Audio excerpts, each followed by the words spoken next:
찬양 감사합니다. 안녕하세요. 기도하겠습니다.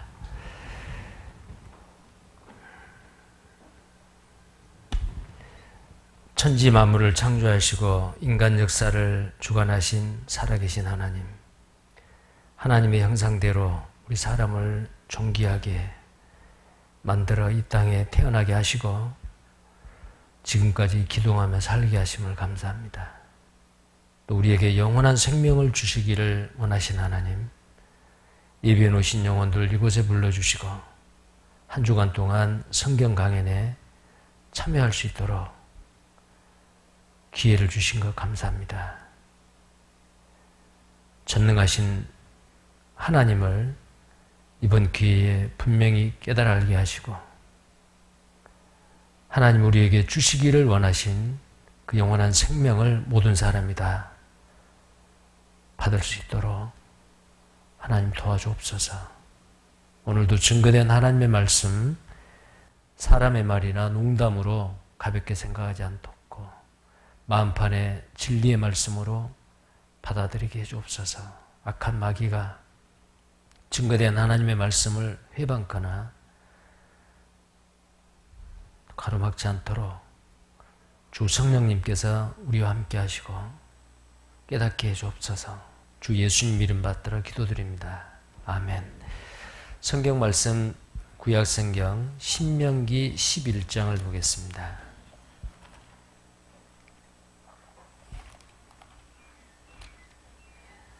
신명기 11장입니다. 26절부터입니다.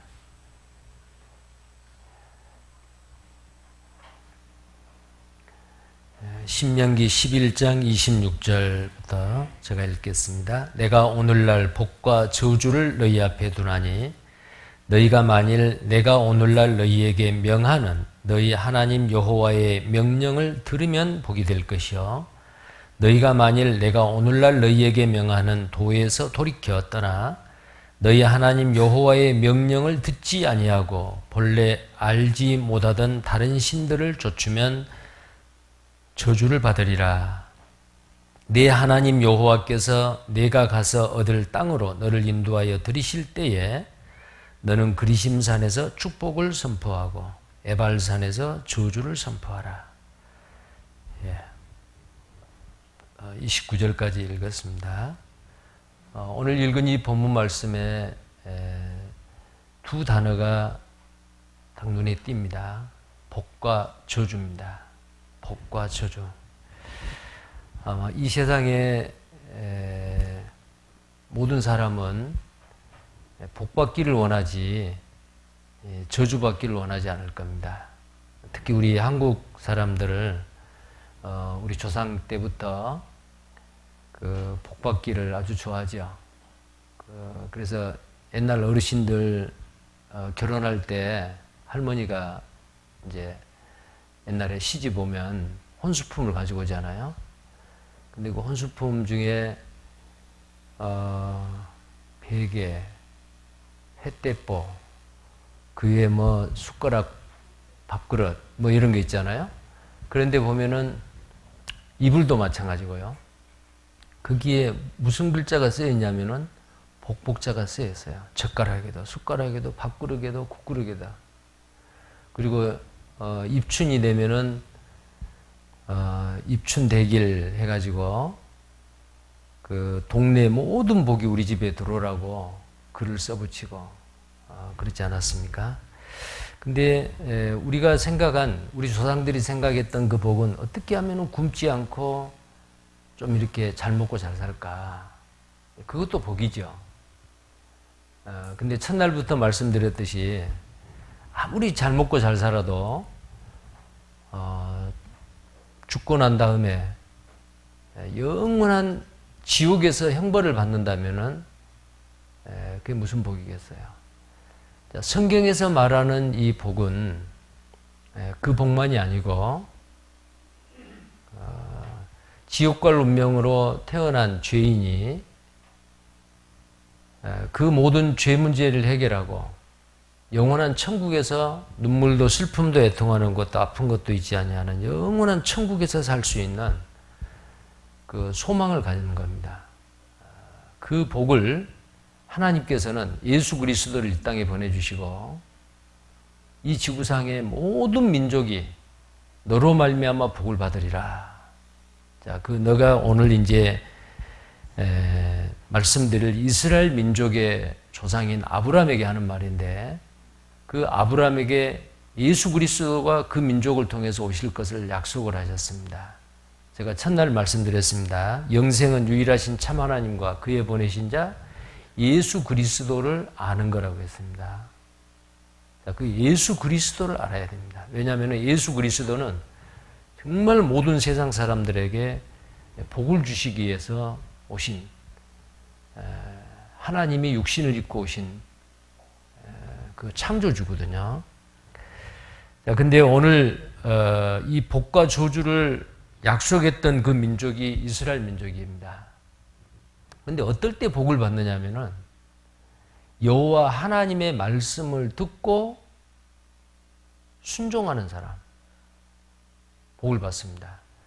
근데 여호와의 그 말씀에서 떠나, 도에서 떠나 순종치 않는 사람은 저주를 받습니다.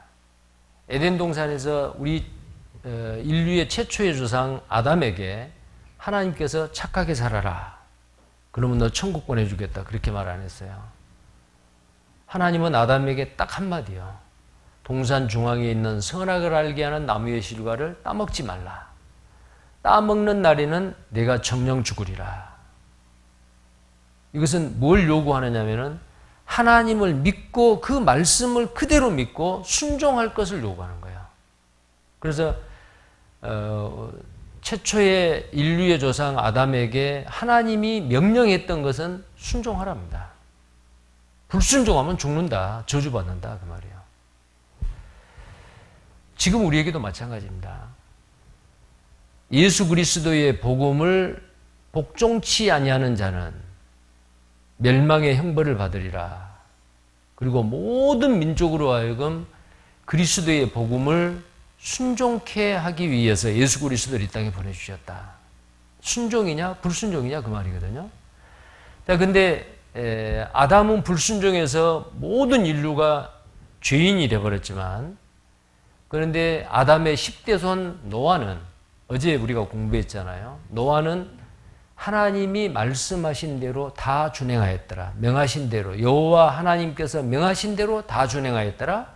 명하신 대로 다 준행하였더라. 노아는 순종했습니다. 믿고 순종을 했죠. 그래서 하나님은 노아는 당시의 의인이라 하나님께 은혜를 입었더라. 그리고 노아는 방주를 만들어서 방주의 승선함으로 구원을 받았습니다. 그게 바로 이 세상에서 복받을 사람의 하나의 모델입니다. 우리는 아담과 같이 돼서는 안 되고 노아와 같이 돼야 된다고 말이에요. 하나님 말씀을 믿고 순종하는 자 반드시 복을 받는다 그 말입니다. 근데 노아의 세 아들 셈과 함과 야벳이 방주에서 내려와 가지고 또 자녀를 낳았어요. 많은 사람이 태어났습니다. 그러니까 노아와 그 세 아들, 그 방주를 타고 구원을 받았던 그 8명의 사람들이 이제 아이가 태어나면 그 아이들한테 이야기를 했겠죠. 하나님이 이 세상을 물로 심판했다. 왜냐하면은 하나님 말씀을 불순종해서 그렇다. 그러니까 너희들은 순종하고 살아야 된다. 그 말을 들었겠죠. 근데 시간이 지나다 보니까 또 하나님을 믿지 아니하고 불순종했습니다. 노아 홍수 이후에요. 어떨까요? 또 저주를 받아요. 복 받는 게 하고 저주 받아요. 자, 그때가 어느 때냐면은 바벨탑 사건인데요. 이 세상 사람이 하나님이 어디 있어? 눈에 안 보이니까 하나님 없다. 하나님 믿지 아니하고 하나님 없다라는 생각 속에서 한 사람이 딱 나타났어요. 그 사람이 니므롯이라는 사람인데, 우리가 하나님 없이도 잘 사는 세상 우리 손으로 만들어야 된다. 그래서 우리가 흩어지지 말자, 한 군데 모여 살자, 살기 좋은 세상 만들자. 이게 바로 바벨탑 사건이요. 그것이 창세기 11장에 나와 있는 내용인데, 그 바벨탑 사건은 그때 당시의 사람들이 하나님의 말씀을 불순종했습니다. 어떤 말씀을 불순종했냐면은 창세기 1장 26절에 하나님은 그들에게 복을 주어 가라사대 생육하고 번성하여 땅에 충만하라. 땅을 다스리라. 정복하라. 그랬거든요. 생육하고 번성하여 땅에 충만하라. 그런 말은 하나님이 만들어 놓은 이 지구에 전 세계에 흩어져서 이 지구에 충만히 가득이 이렇게 살라고 명령을 했는데 우리가 흩어지지 말자. 그건 하나님 말씀을 또 도전한 거예요. 불순종이죠. 그래서 하나님이 저주를 내렸는데 그게 바로 오늘날 외국어입니다. 여러분들 일본 사람들, 중국 사람들, 한국 사람들, 몽골 사람들 얼굴 비슷하지 않아요? 생김새. 그런데 말이 달라요. 이제 지구 반대쪽에 저 유럽이나 미국이나 저리 가면 어때요? 완전히 말이 다르죠. 전 세계 외국어가 한 6,500개까지 된답니다. 해외여행을 가면은 제일 답답한 게 뭐냐면 말이 안 통하는 거예요. 통역이나 아니면 가이드가 있어야 되고요. 자, 그 외국어가 왜 생겼을까? 하나님이 말씀을 순종치 않는 우리 조상들에게 저주를 내렸던 것이 바로 외국어입니다. 자, 그 저주를 안 받았으면은 어때요? 영어나 일본어나 중국어나 뭐 다른 외국어 배울 필요가 없죠. 그 외국어를 만약에 외국어가 없다면은 부모님들이 돈도 많이 안 들 거예요. 자녀들 교육시킨다고. 자, 그 내용부터 오늘 보도록 하겠습니다. 창세기 11장입니다. 창세기 11장. 창세기 11장 1절부터 보겠습니다.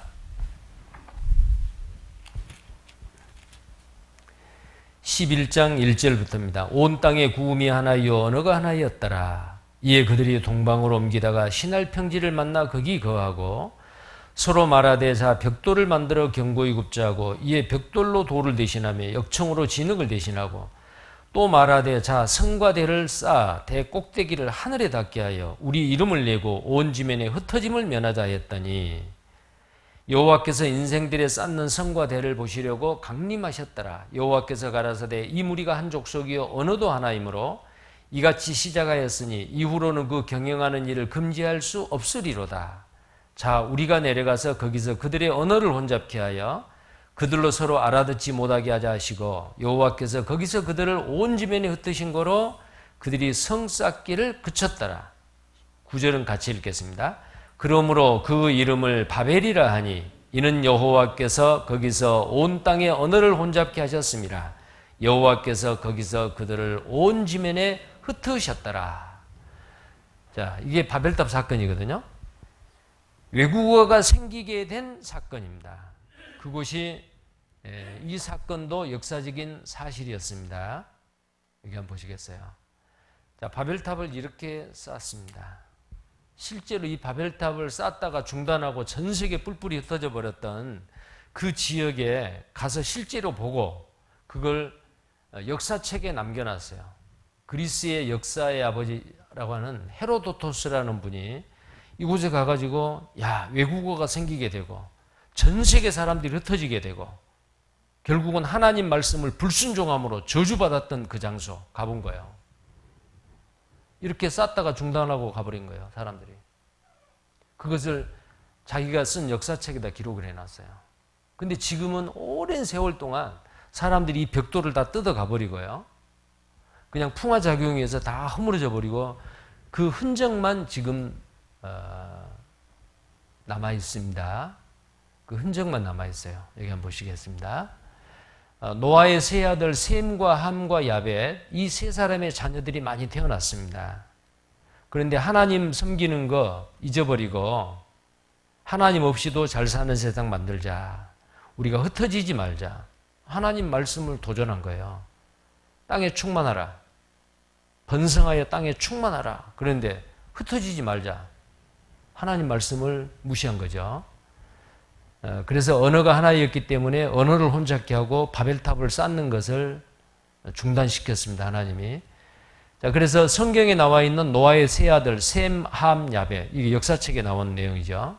전 세계 인종은 이 세 사람으로 인해서 나누어졌다. 이 책의 역사책입니다. 타락, 도전, 붕괴, 애고된 멸망이다. 자, 여기 보시면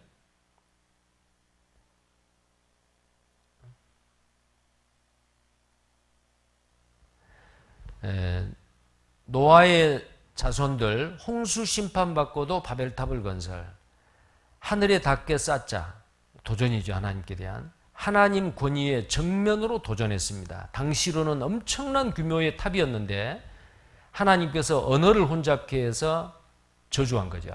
큰 징계를 내렸습니다. 그래서 그들은 뿔뿔이 마리 같은 사람들끼리 흩어지게 됐다. 그래서 외국어가 생기게 됐다는 겁니다. 이렇게 쌓습니다. 그러면 그 바벨탑을 쌓던 유적지는 어디인가? 이라크 알리 부근에 있다. 중동 지역이죠. 이라크 알리 부근에 있습니다. 1989년도 우리나라 한국일보에 이 바벨탑을 쌓던 자리를 찾아냈다라는 기사가 여기에 나옵니다. 여기 보시면 하늘에 닿는 탑을 쌓으려다가 하나님의 노여움을 사 탑이 파괴되고 이때부터 언어가 갈라진 것으로 창세기에 기록되어 있는 이 바벨탑은 현재 탑의 기초만이 조금 남아있다. 그곳이 바로 어디냐면 오늘날 이라크 땅에 있습니다. 바로 유브라데스강과 티그리스강 그 사이에 있는 이 시날 평지에 지금도 있습니다. 수메르 문명 꼽힌 바벨탑의 현장 시날 평지, 지금도 역청과 이 진흙 벽돌이 지금도 이렇게 남아 있어요. 알렉산더 대왕이 이 탑을 다시 한번 쌓아보려고 하다가 실패를 했습니다.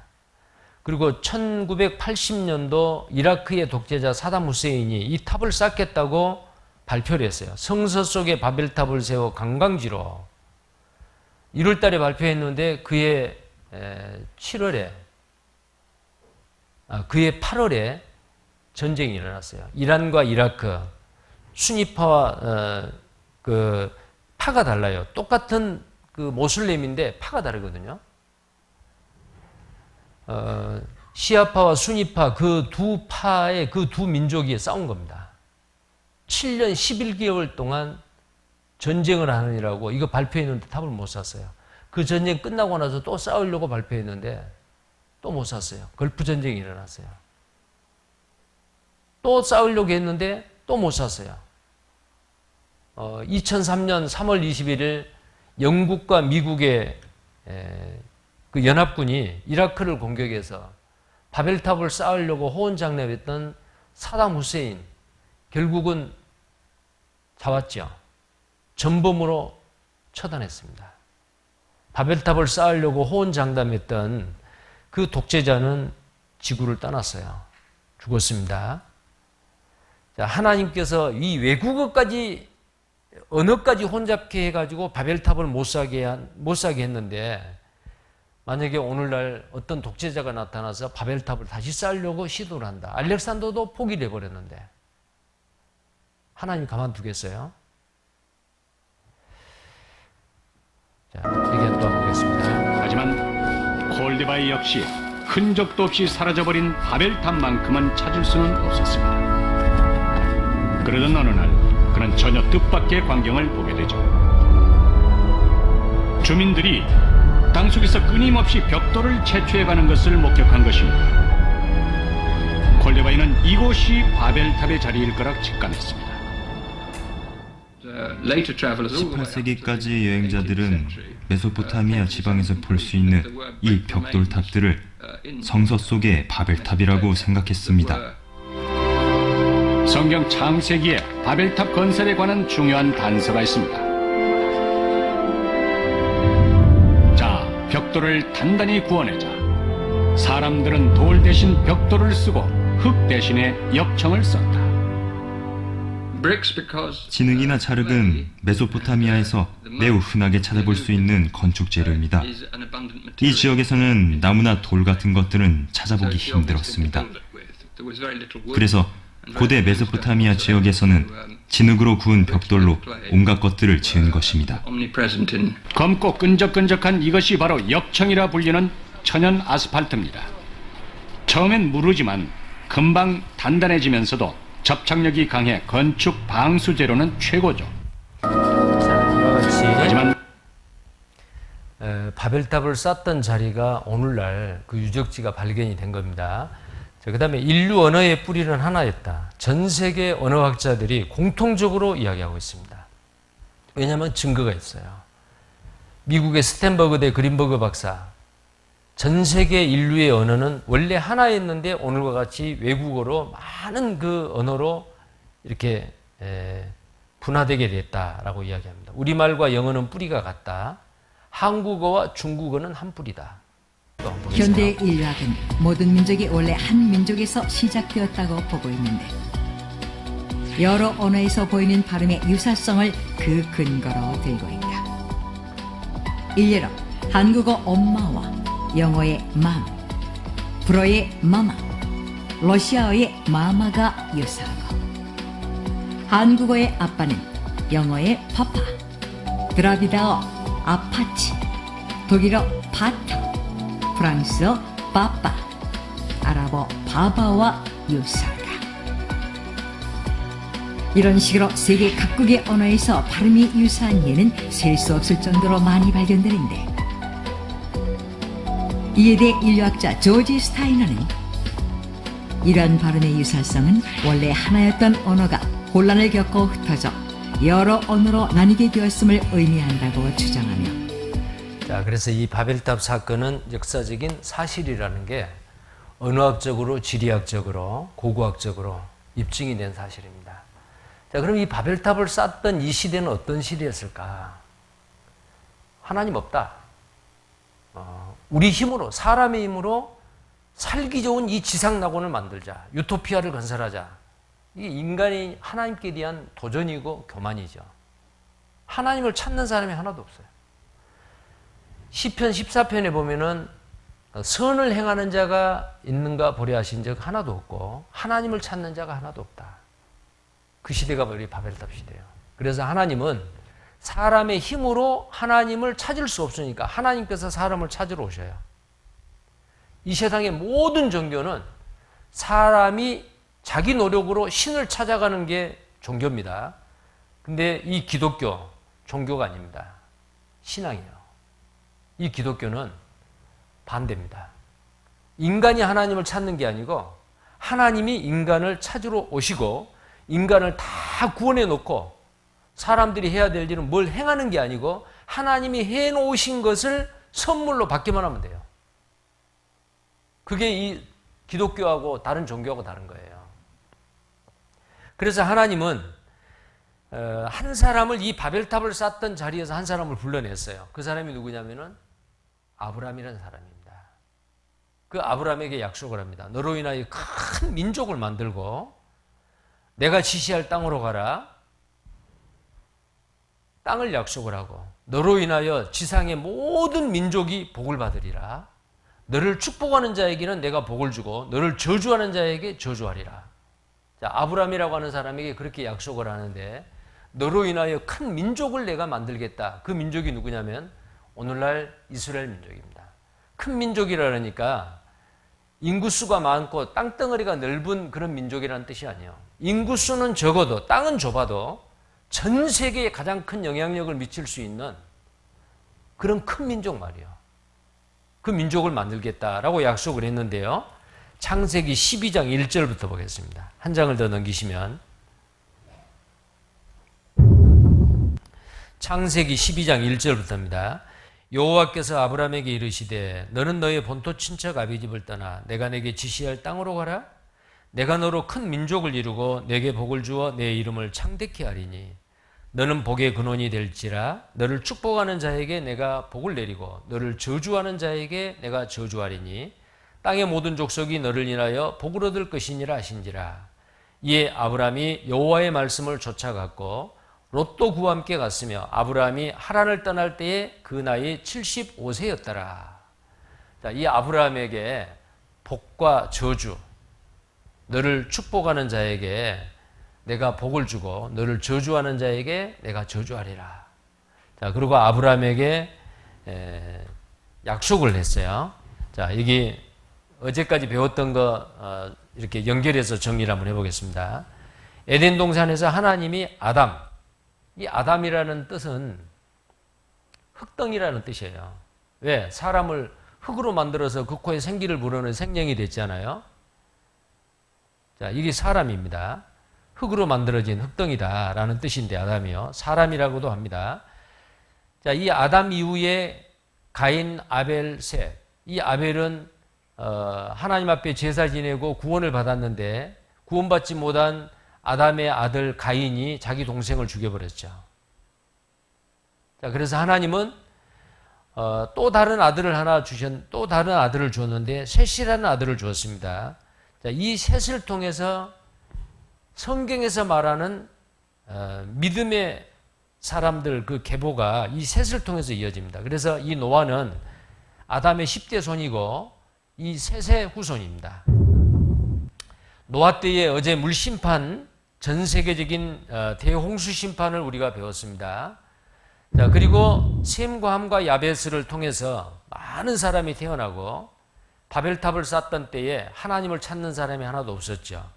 그래서 언어를 혼잡케 해서 전 세상에 흩어버렸습니다. 이때에 한 사람을 불러냈어요. 아브람을 불러냈다 그 말이요. 자, 그래 아브람을 이 바벨탑을 쌓던 이 자리에서, 자, 이 자리가 바로 갈대아 우르인데요. 여기에서 불러냈습니다. 불러내고 내가 지시할 땅으로 가라. 하나님의 명령을 그대로 듣고 아브라함은 믿고 순종을 했어요. 갑니다. 갈 바를 알지 못했으나 자기 고향을 떠나서 하나님이 지시할 땅으로 가는 거예요. 이렇게.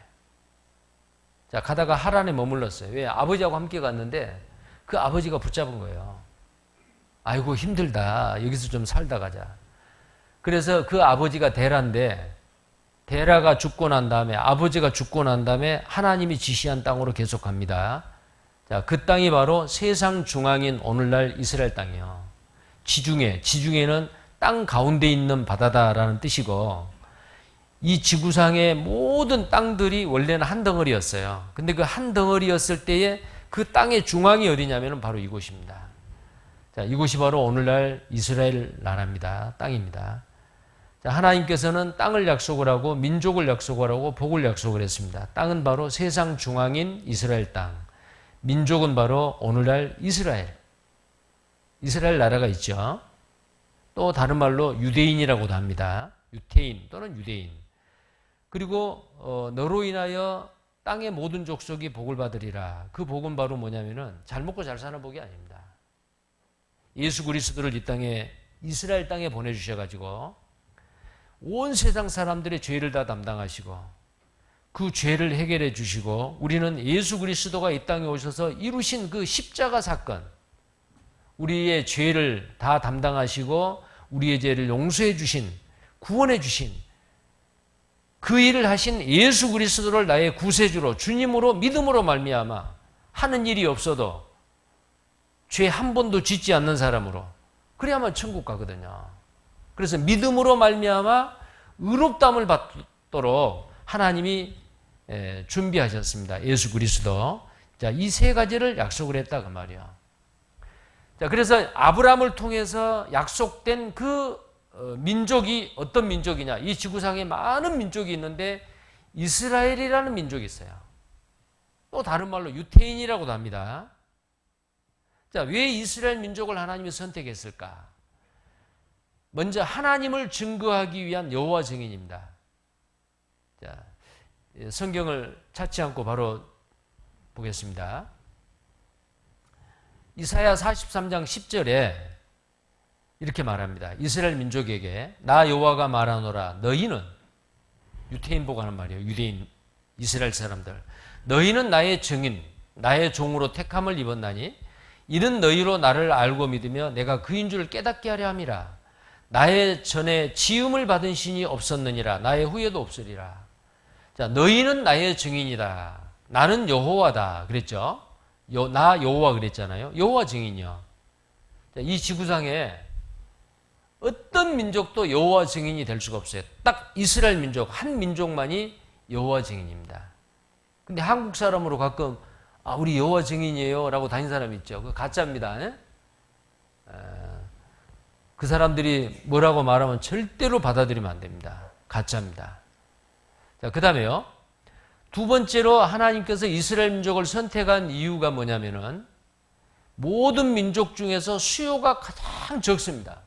이상하네.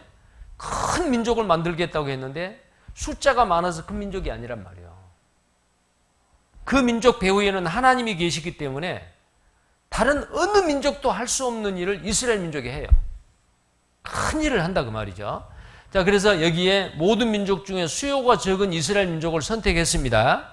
그래야만이 하나님의 능력을 나타내는 거예요. 여기 보면은 신명기 7장 6절 7절에요. 너는 여호와 내 하나님의 성민이라. 성민은 거룩할 성자 백성민자예요. 거룩한 백성이다 그 말이에요. 내 하나님 여호와께서 지상 만민 중에서 너를 자기 기업의 백성으로 택하셨나니 여호와께서 너희를 기뻐하시고 너희를 택하시면 너희가 다른 민족보다 수요가 많은 연고가 아니라 너희는 모든 민족 중에서 가장 적으니라. 지금 우리 시대에 전 세계에 있는 이스라엘 사람들, 유대인들요, 한 1,800만 명 정도 된다고 그래요. 그러니까 우리나라 남북한을 합해서 한 5분의 1 정도 될까요?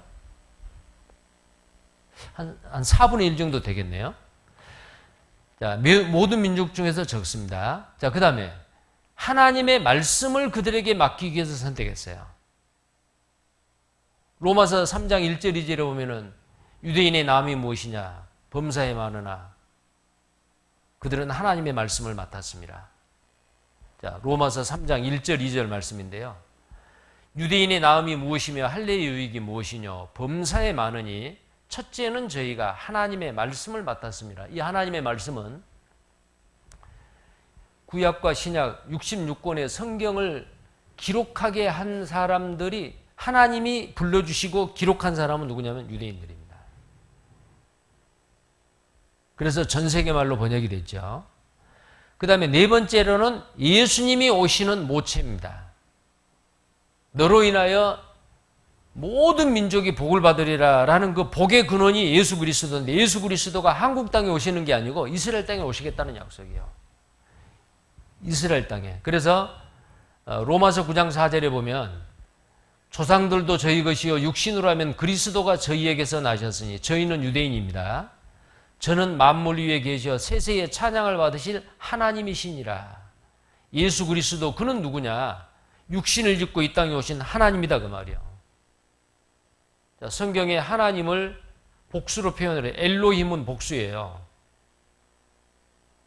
한 분이 아니고 세 분이란 말이에요. 그래서 아까 오늘 읽었던 그 창세기 11장에 사람들이 하나님께 도전하고 순종하지 않으니까 우리가 가서 그래서 우리가 가서 그 우리가 누구냐면 하나님이요.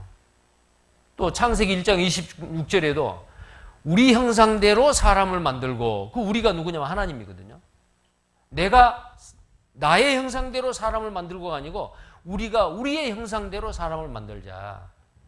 자, 그 하나님은 바로 성부, 성자, 성령, 아버지 하나님, 아들 하나님, 성령의 하나님입니다. 자, 그래서 예수 그리스도는 아들 하나님인데 그 아들이신 하나님이 육신을 짓고 이 땅에 오신 겁니다. 어디에 오셨느냐? 이스라엘 땅에 오셨어요. 그래서 그리스도가 저희에게 나셨습니다. 유대인에게. 근데 그는 누구냐? 저는 만물 위에 계셔 세세의 찬양을 받으실 하나님이시니라. 예수가 하나님이라 그 말이에요. 자, 그 다음에 다섯 번째로는 이방인의 거울이 되고 견본이 있나. 오늘 본문 말씀이죠. 자, 이스라엘 민족에게 순종하면 복을 받고 불순종하면 저주를 받으리라. 그러면 모든 세상 사람들한테 이스라엘 민족의 역사를 공개합니다. 자, 이스라엘 민족이 복을 받는가 저주받는가 보자. 보니까 이스라엘 민족의 역사 가운데 저주받는 게 더 많아요. 왜 그랬어요? 불순종하기 때문에. 자, 그러면 그 이스라엘 민족의 역사를 보고 온 세상 사람들은 교훈을 받아야 됩니다. 아하, 이스라엘 사람과 같이 돼서는 안 되겠구나. 저주받는 게 아니고 복을 받아야겠구나. 자, 그래서 아까 그 본문 말씀 이야기했잖아요. 여기 다시 보시면 신명기 11장 26절에 내가 오늘날 복과 저주를 너희 앞에 두나니. 복과 저주입니다. 순종하면 복이요 불순종하면은 저주라. 자, 그 다음에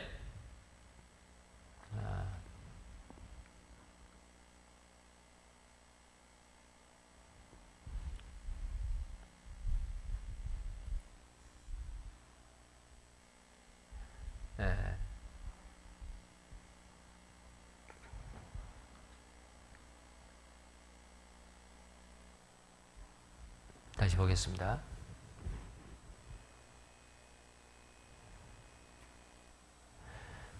그 다음에 여기 보면은 하나님이 작정하시는 시간을 알린다. 자, 이스라엘 민족이 하나님 말씀에 불순종함으로 이렇게 약속을 했어요. 하나님의 말씀을 듣지 않고 불순종하면은 칼과 기근과 연병이 너희를 따르고 열국에 흩어버리겠다. 자, 에레미야 선지자를 통해서 그렇게 말했습니다. 또 모세를 통해서도 예언했습니다. 예수님을 통해서도 예언했습니다. 그들이 가는 곳마다 칼이 따르고 그들을 열국에 흩어버리겠다. 전세에 흩어버리겠다 그 말이에요. 자, 그렇게 저주를 받았는데 저주받는 것으로 끝나는 게 아니에요. 전세에 흩어졌던 유대인들이 예수님이 다시 오실 때가 되면 자기 땅으로 돌아와서 나라가 아주 강해질 것이다 라고 약속을 했습니다. 그것을 무화과나무에다 비유를 했어요. 무화과나무가 말라 죽었습니다. 망했습니다. 근데 그 말라 죽은 무화과나무에서 잎사귀가 나올 것을 약속을 했어요. 이스라엘이 회복될 것을 이야기합니다. 그러면 이스라엘이 회복된다 그 말은 무화과나무에서 잎사귀가 나오는 것을 보거든 인자가 곧 문 앞에 있는 줄 알라. 자, 이스라엘이 독립이 되고 나라가 점점 강한 나라가 되었을 때 예수님은 오십니다. 이스라엘이 독립되는 것을 본 사람들이 죽기 전에 예수님이 오시겠다는 약속이요.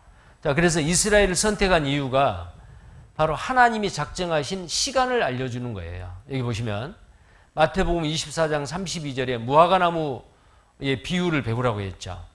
무화과나무 비유를 배우라. 그 가지가 연하여지고 잎사귀를 내면 여름이 가까운 줄 아나니. 여름은 바로 추수 때입니다.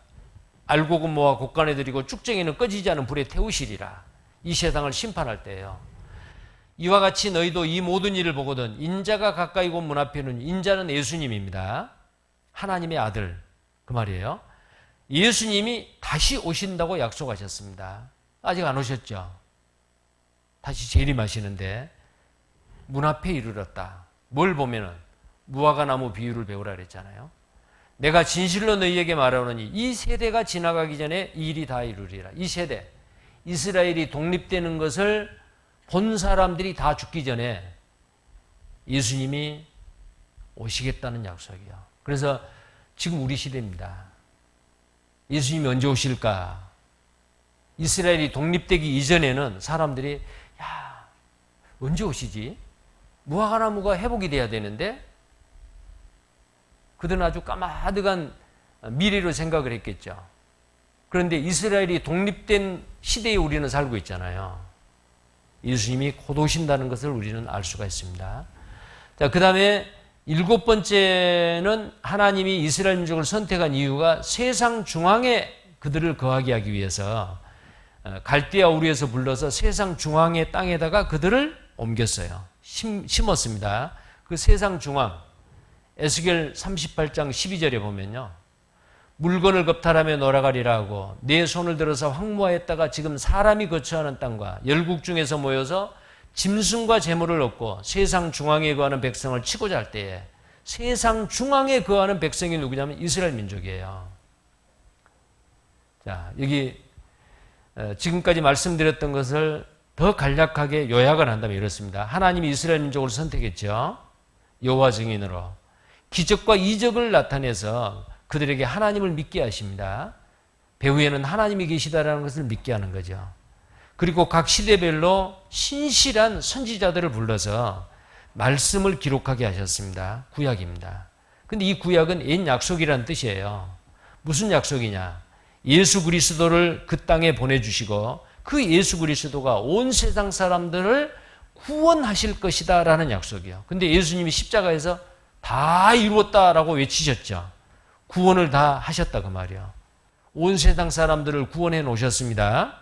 그리고 이 구원의 복음이 온 세상에 전파되기 위해서 한 민족을 하나님이 선택하셨다 그 말이에요. 그렇다면은 우리는 이스라엘 민족이 어떤 역할을 하고 이스라엘 민족을 통해서 그 살아계신 하나님, 역사를 주관하신 하나님을 우리는 알 수가 있는 겁니다. 과거에 그 프리드리 대왕이 자기 궁정에 궁정 목사한 사람이 있었는데요. 그분이 이제 무슨 행사가 있으면은 하나님을 믿는 사람답게 무슨 의식을 행하는 거예요. 근데 왕은 하나님을 안 믿었어요. 프리드리 대왕이. 그래서 그 궁정 목사에게 그랬답니다. 목사, 하나님을 믿어? 예, 대왕이시여, 저는 하나님을 믿습니다. 그러면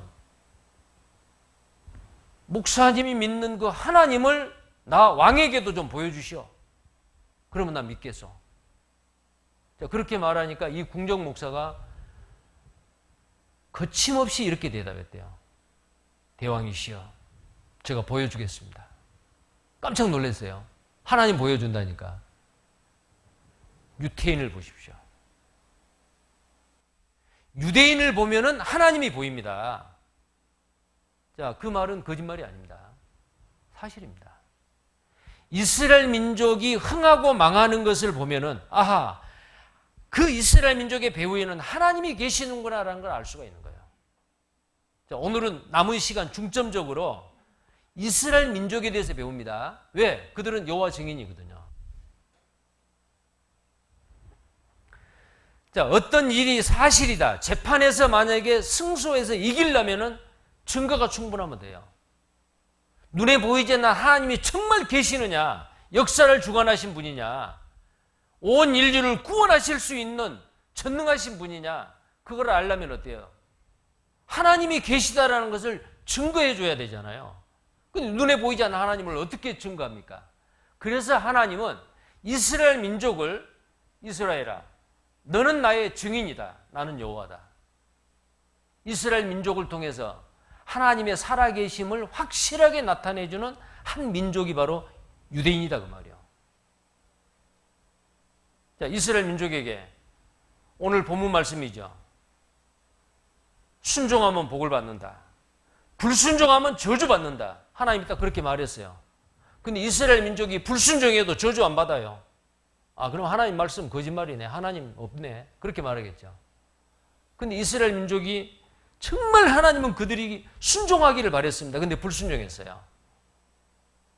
하나님은 그들을 기다리고 선지자들을 부지런히 보내고 왜? 하나님은 노하기를 더디하시고 인자가 많으시고 길이 참으시는 하나님입니다. 참고 기다려도 이스라엘 민족이 계속 죄를 지어요. 하나님이 그들을 저주하십니다. 그게 바로 이스라엘 민족의 역사예요. 그리고 약속대로 이스라엘 민족에게 복의 근원인 예수 그리스도를 보내주셨어요. 근데 그들이 거절한 겁니다. 그 죄 때문에 그들이 저주받는 그런 역사가 이스라엘 민족의 역사다 그 말이에요. 자, 여기에 세상 중앙이라 그랬죠 아까. 자, 이스라엘 나라가 바로 여기입니다. 세상 중앙이죠. 남북 아메리카는 이 아프리카와 유럽 대륙에다 갖다 붙이면 딱 맞아요. 이 오세아니주, 오스트레일리아, 호주라는 나라를 아시아 쪽으로 딱 달라붙이면 여기에 딱 달라붙게 돼 있어요. 원래는 전 지구가 땅이 하나였습니다. 창세기 1장 9절을 보면은 물이 한 곳으로 모이라. 그리고 묻히 드러나라. 그래서 바다가 하나였고 육지가 하나였습니다. 일대양 일대주였어요. 그런데 이것이 노아 홍수 이후에 점점 땅이 갈라져서 오늘날 5대양 6대주가 된 거예요. 1915년에 독일의 기상학자 베게너가 대륙 이동설을 주장했는데 그때 당시는 인정을 못 받았어요. 지금은 전 세계 지구 과학자들이 대륙은 원래 하나였다라는 거 누구도 부인하지 않습니다. 땅 모양 보세요. 그대로 갖다 붙이면 그대로 다 달라붙게 돼 있어요. 남아메리카 뼈쪽 나온 데 있죠. 이곳은 바로 이 안에 들어가게 돼 있어요. 여기 한번 잠깐 보실까요? 자, 지구는 원래 한 덩어리였다. 베게너가 주장한 대륙 이동설이죠. 자, 이렇게 한 덩어리였는데 보십시오. 여기가 남아메리카, 여기는 아프리카 대륙이죠. 이걸 한번 맞춰보면은 해안선에서 맞추니까 약간 차이가 있죠. 근데 수심 200m 대륙변에서 맞추니까 거의 맞아요. 바다 밑 수심 2000m에서 맞추니까 딱 들어맞아요. 원래 한 덩어리였어요. 이게 나눠진 거예요. 그래서 대륙은 원래 한 덩어리였는데 이렇게 점점 이렇게 나눠져 가지고 오늘날 이 지구의 모양이 이렇게 됐다 그 말이에요. 자, 그래서 이 땅이 한 덩어리였을 때 세상 중앙이 바로 오늘날 이스라엘 땅이다 그 말입니다. 여기다가 컴퍼스를 대고 뺑 돌리면 원안에 다 들어와 버려요. 그러면 에스겔 38장 12절에 에스겔이 그렇게 말하는 그 시대에 세계 지도가 그려지지 않았습니다. 세계 일주를 해본 사람도 없어요. 그런데 놀랍게도 지금부터 2600년 전에 세상 중앙이 바로 이스라엘 땅이다 그렇게 이야기하죠. 자, 이 세상 중앙인 땅에 이스라엘 민족을 선택하고 그 땅에 예수 그리스도가 오셔서 온 세상을 구원하시고 이 구원의 복음이 이 세상 중앙에서 온 동서남북 사방에 전해지도록 우리에게까지 왔어요. 이 복음이.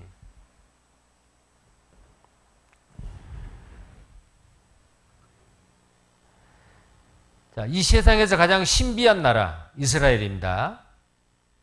인구는 1800만 명, 강원도 땅만한 나라. 2600년간 나라 없이 떠돌아다녔던 이 민족입니다. 2차 세계대전에는 600만 명이 독일의 히틀러에게 죽임을 당했어요. 그런데 우리가 살고 있는 이 시대에 독립을 했습니다. 1948년 5월 14일 딱 금년으로 68년째 됩니다. 독립한 지 68년 됐어요. 그런데 놀라운 것은 전 세계 1800만 명밖에 안 되는데 세계에서 제일 강한 민족이 되어버렸어요. 미국을 배후에서 지배하는 민족이 유대인이요. 세계에서 돈이 제일 많은 민족이 유대인이요. 여러분들 지금 전 세계에 돈 있잖아요. 가장 많이 통용되는 돈이 달러지요. 달러를 찍어내는 회사가 FRB인데 미 연방준비제도 이사회. 근데 그걸 만드는 사람들이 유대인이고 그 회사가 바로 유대인 겁니다. 1900년간 국토를 상실한 채 전 세계에 흩어졌지만 그들이 1948년 5월 14일 극적으로 팔레스타인의 민족국가를 부활시켰습니다. 이것은 바로 무화과 나무가 죽었다가 다시 잎사귀가 난 그 기적입니다. 그리고 노벨 수상자가 193명이나 됩니다. 이 민족이. 우리 한국 민족은 이들보다 4배나 더 많은 인구를 가지고 있는데 겨우 1개 받았잖아요. 다른 민족이 흉내조차 낼 수 없는 하나님의 역사입니다. 자, 우리나라에서 그 이스라엘 민족에 대해서 가장 많이 알고 있다라고 하는 유태인 전문가 히브리 대학에서 박사학위를 받은 그 유태영 박사라고 하는 분이 이스라엘에 대해서 이렇게 이야기를 합니다. 한번 들어보겠습니다. 자, 여러분 안녕하세요. 조그마한 아주 중동의 조그마한 땅에다가 나라를 세우고 사는 작은 종족이 하나 있어요. 그 종족을 옛날 말로 말하면 히브리 종족이라고 그래요. 요즘에는 그걸 유대 종족이라고 그래요. 유대민족. 또 유대민족보다 더 알기 쉽게 말하면은 유대민족이 나라를 세웠는데 그 나라 이름을 이스라엘이라고 한다고. 그럼 이스라엘은 많이 알려져 있잖아요. 예. 근데 공부 잘하기로 말하면 이 사람들이 세계 으뜸이다 그래요. 근데 어째서 으뜸이냐? 그랬더니 노벨상을 받은 사람 전체 수요의 26%가 유대민족이래요. 그러다가 노벨 과학상을 받은 사람은 60%래요. 이야, 대단하지요? 또 두 번째, 돈을 잘 벌기로 말하면 세상에 유대인을 따라갈 도리가 없어요. 세계적으로 돈 많은 사람은 거의 다 유태인이에요. 미국에 여러분 다녀오신 분 계셔서 아시겠습니다만은 큰 빌딩, 큰 은행, 큰 백화점 거의 90%가 유태인이에요. 어떻게 하면 그 돈을 잘 버냐 이게요. 예. 세계 곡물 시장 유대인들이 꽉 쥐고 있어요.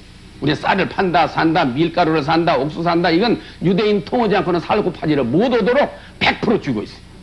또 무기 시장 미사일을 산다, 무엇을 판다, 비행기를 산다. 이것도 유대인들이 꽉 쥐고 있어요. 이게.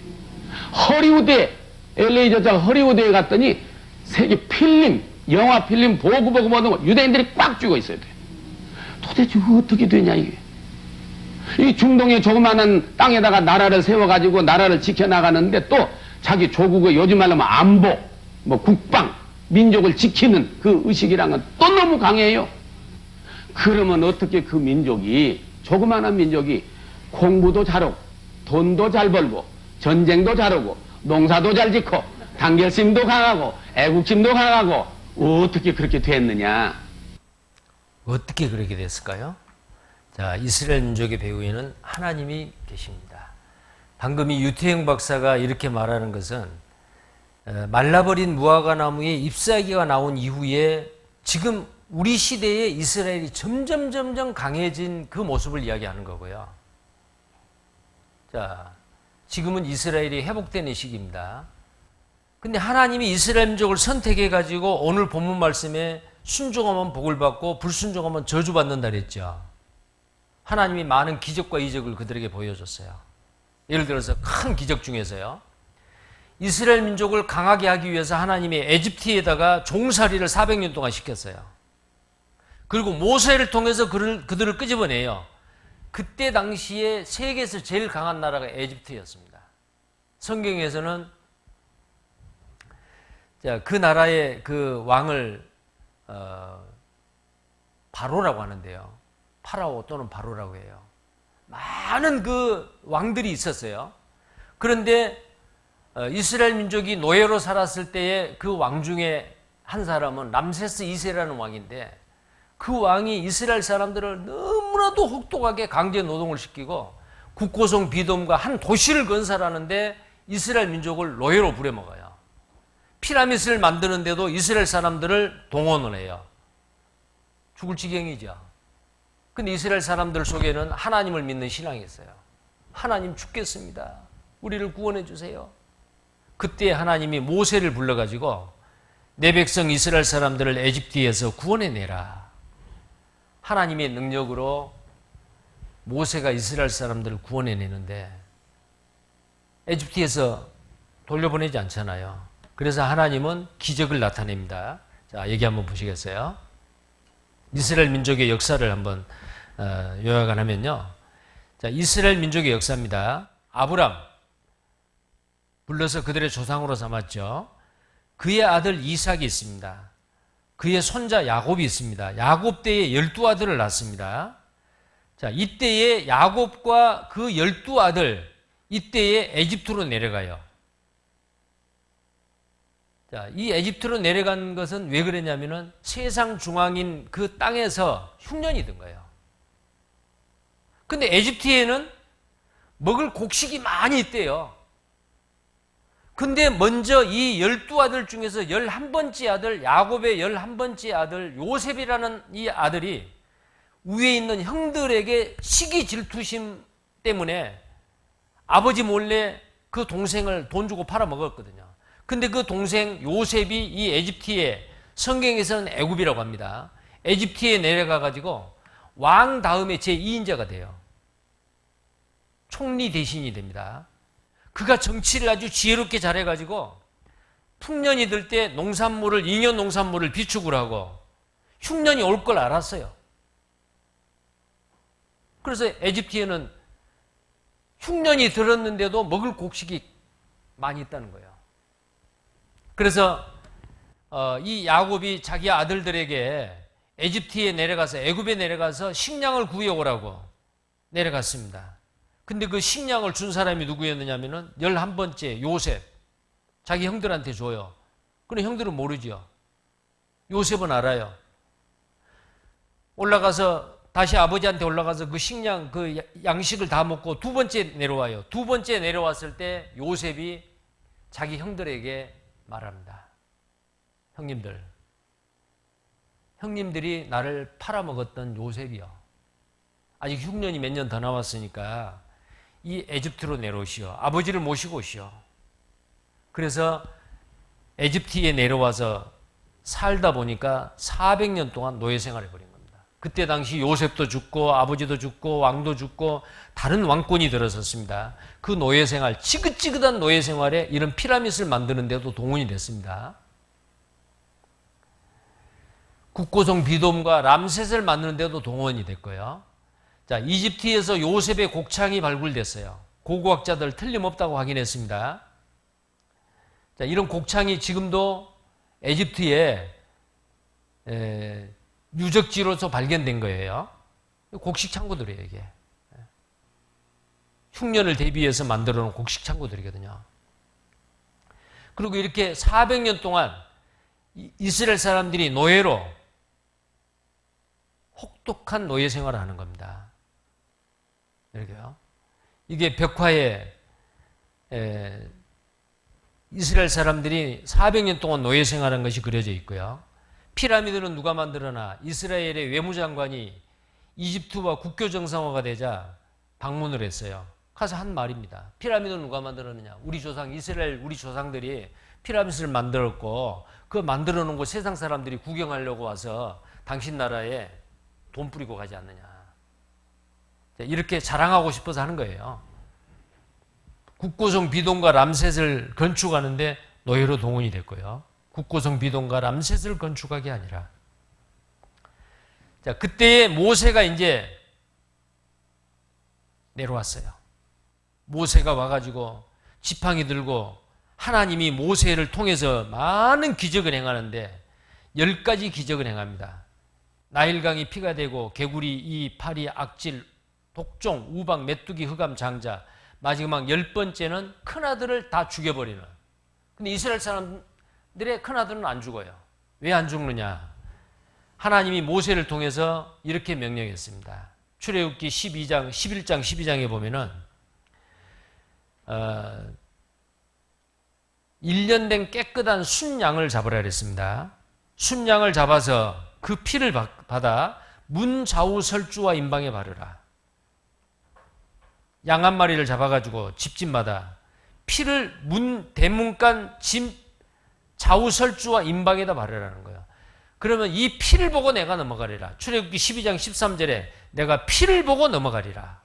이스라엘 사람들은 이 유월절 양을 잡아서 피를 바름으로 큰아들이 안 죽어요.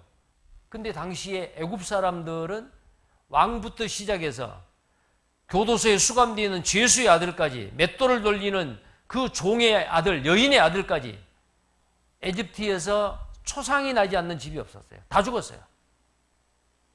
그때의 왕이 모세와 아론을 불러가지고 이스라엘 유대인들 너희들 돌려보내주겠다. 다시는 내 앞에 나타나지 마라. 그리고 이스라엘 사람들이 많은 금, 은, 보석, 폐물들을 안고 이 애굽에서 탈출하는 겁니다. 그것이 성경에 나와 있는 출애굽 엑소더스예요. 금은 보석을 가지고 이제 길을 떠납니다. 20세 이상의 남자만 60만 명이요. 그러면 1인 4가족만 하더라도 240만 명이요. 약 300만 명에 해당되는 한 민족이 에집트에서 탈출을 한 겁니다. 그런데 문제는 홍해바다 앞에 왔어요. 그때 당시에 왕이 이스라엘 사람들을 그대로 놓아버리면 어떤 전쟁을 일으켜서 그런 노예들을 잡아오겠느냐. 국가적인 대손실이라고 말이요. 그리고 그들에게 주어가지고 보냈던 그들에게 준 금은 폐물이 얼마나 많느냐. 뭐 그렇게 생각했겠죠. 그래서 당시에 애굽의 왕이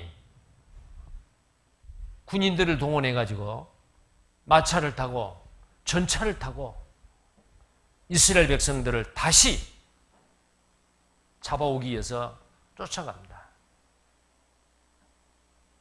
홍해바다까지 온 거예요. 이스라엘 사람들이 뒤를 돌아다 보니까 에집트 사람들이 자기들을 잡으러 오죠. 앞에는 홍해바다죠.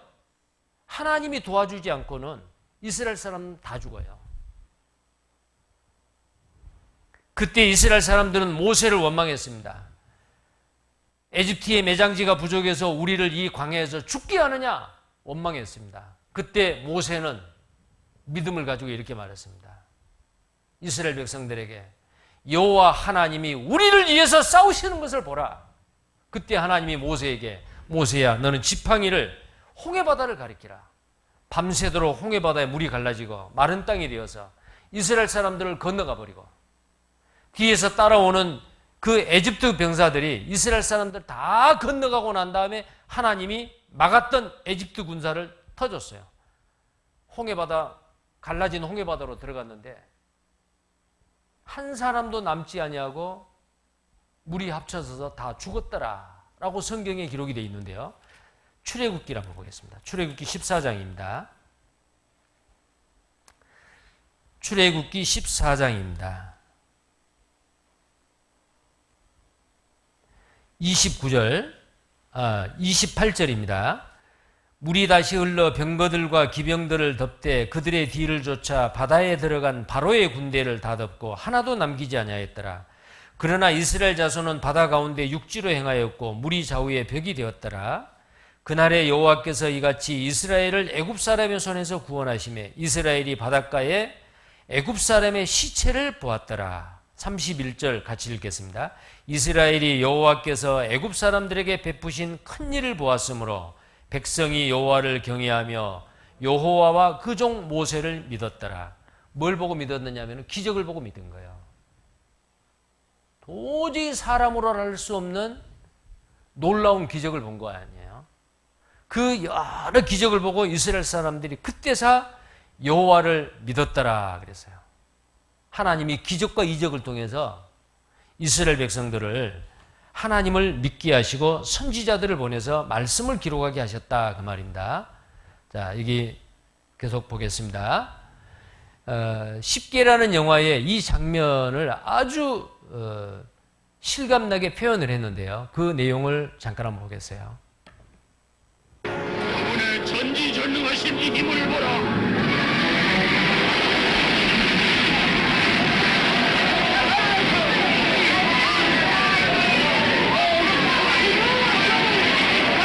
사람들을 저 바다 한가운데로 이끌어.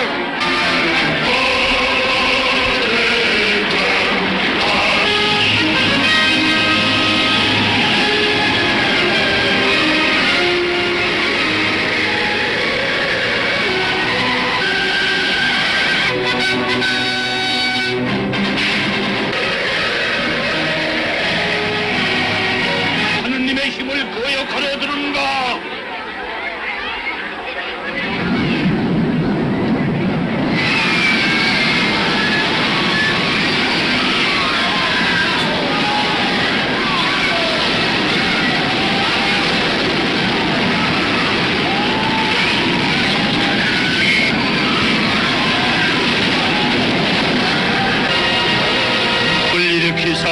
바다를 다시 메우시리. 바다가 원수를 뒤덮어서 누가 당신과 같으오리까?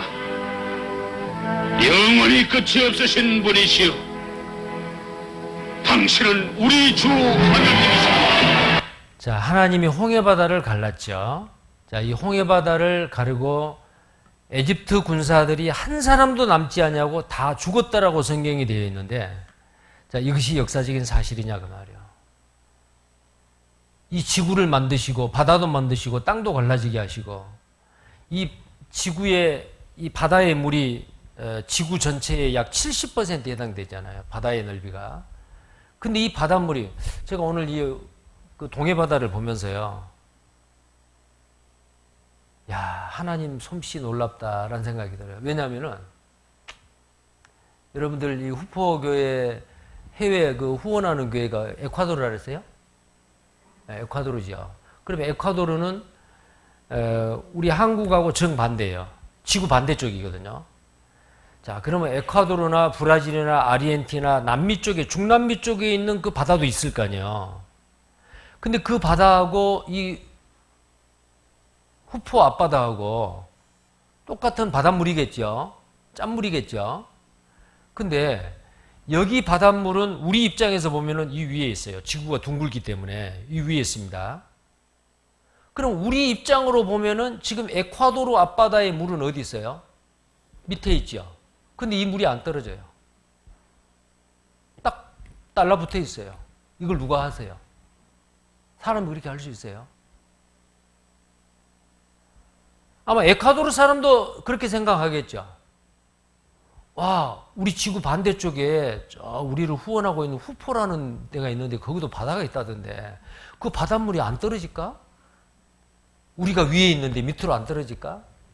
자, 하나님이 중력에 의해서 붙잡고 있어요. 이게 얼마나 놀라운 일이야. 그 많은 지구에 있는 70%의 바닷물을 다 붙잡고 있는 하나님께서 그 홍해바다 조그마한 거 그거 못 가르겠어요. 하나님이 행하시는 기적입니다. 이스라엘 백성이 이걸 보고 이 기적을 보고 여호와 하나님을 믿었더라라고 되어 있잖아요. 자, 그런데 이 홍해바다가 갈라질 때에 이스라엘 사람을 쫓아가다가 죽었던 바로와 그의 병사들, 그들이 마차를 타고 갔잖아요. 근데 놀랍게도 홍해바다 이쪽입니다. 이게 아카바반이거든요. 여기에서 최근에 많은 병거바퀴가 발견된 거예요. 보십시오. 바닷속에서. 근데 왜 이런 모양이 지금 수천 년이 지났는데도 그대로 있느냐? 홍해는 그대로 붉은 산호초가 서식하는 바다입니다. 산호초가 다닥다닥 이 바퀴에 붙어 있는 거예요. 근데 이 산호초는 수명이 닿으면은 조개 껍질과 같이 석회석입니다. 오랜 세월이 지나도 썩질 않고 있습니다. 모양을 그대로 보존하는 거예요. 어떤 병거바퀴는요, 그대로 이런 모양 그대로 있어요. 이게 전부 다 산호초 그 껍질을 다 벗기니까 이 안에 그대로 있어요. 왜 그러느냐? 왕이 탄 바퀴요. 금으로 합금이 돼 있어요. 도금이 돼 있어요. 금은 아무리 세월이 변해도 물속이나 땅속에서나 절대로 금은 변하지 않습니다. 이게 바로 금으로 도금이 되어 있는데 이 모양이 그대로 있단 말이에요. 자, 이런 이것이 바로 문헌에 또 벽화에도 남아 있는데 그때 당시에 이스라엘 사람들을 쫓아가다가 바다에 빠져 죽었던 그 시대 그 왕조, 그 시대의 군인들이 타고 다녔던 병거바퀴가 이런 모양이었어요. 이렇게요. 그리고 이스라엘을 추적하다가 죽었던 그 왕을 미라로 만들었는데 그 미라도 발견됐어요. 자, 이스라엘 추적하다가 죽은 그 왕의 미라가 누구일까? 어떤 왕일까? 1970년대에 전 세계적인 유명한 그 분야의 전문가인 10명을 합동조사단으로 만들어서 이 안에 들어있는 이 카이로 박물관입니다. 이 안에 들어있는 미라를 정밀하게 조사를 해봤어요. 여기 입구입니다. 이 안에. 근데 이 안에 들어가면 로얄실이 따로 있어요. 자, 모세를 추적하다 죽은 왕은 누구냐? 25구의 미라가 있는데, 왕의 미라가 있는데 그 중에서 한 미라는 아주 특별한 특징을 가지고 있어요. 온몸에 소금기로 덮여 있어요. 얼굴이 하얘요. 껍질이 다 벗겨진 거예요. 피부가. 눈썹을 물감으로 그렸어요. 발가락도 잘라졌어요. 귀도 다 없어요. 저도 그 성지순례 가가지고 그 로얄실에 일부러 돈을 더 주고 들어갔어요. 입장료를 2번 내고. 근데 가보니까 다른 미라고는 달라요. 자, 그 귀를 물고기가 다 뜯어 먹은 겁니다. 홍해바다에서. 홍해바다에 빠졌다가 인양을 했기 때문에 온몸에 소금기로 덮여 있습니다. 그런 내용들입니다, 이게. 자, 그 미라가 바로, 그리고 그 왕의 비석에 이스라엘 민족은 괴멸되고 없다라는 유일한 이스라엘에 대한 문헌이 남겨져 있습니다. 이 비석이요. 자, 아까 그 건축광이었던 람세스 2세라 그랬죠. 그 람세스 2세의 13번째 아들이 그 다음 왕이 됐는데 그게 바로 19대 왕조 메르네프타예요. 자, 아버지는 이렇게 생겼죠. 근데 그 아들은 이렇게 생겼어요. 물속에 빠져서 빨리 찾지를 못하고 좀 시간이 지나서 아마 그 시체를 인양한 것 같아요. 그 사이에 물고기가 귀를 다 뜯어 먹어버리고 발가락도 다 뜯어 먹었어요. 자, 이 왕이 바로 모세를 추적하다가 홍해바다에서 익사한 왕이다라는 게 밝혀진 겁니다. 홍해바다 마른 땅이 된 거 역사적인 사실입니다. 그 외에도 많은 그 증거들이 있습니다.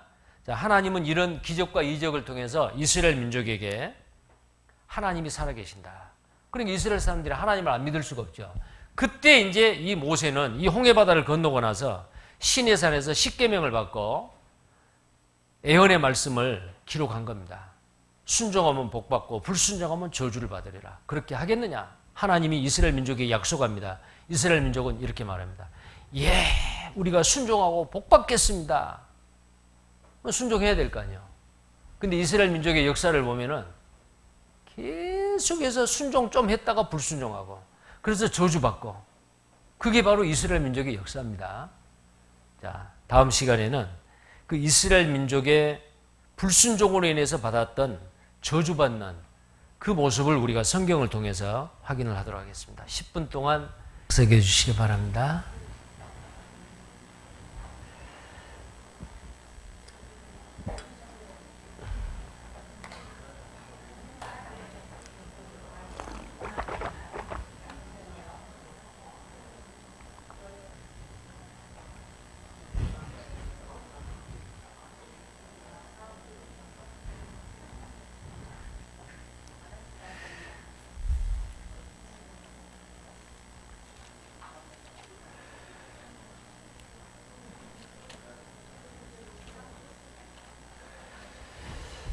예, 여기 스크린에 이 자료를 좀 보시기 바랍니다. 이스라엘 민족의 역사는 순종하면 복을 받고 불순종하면은 반드시 저주받을 것이다 라는 하나님의 말씀이 있었습니다.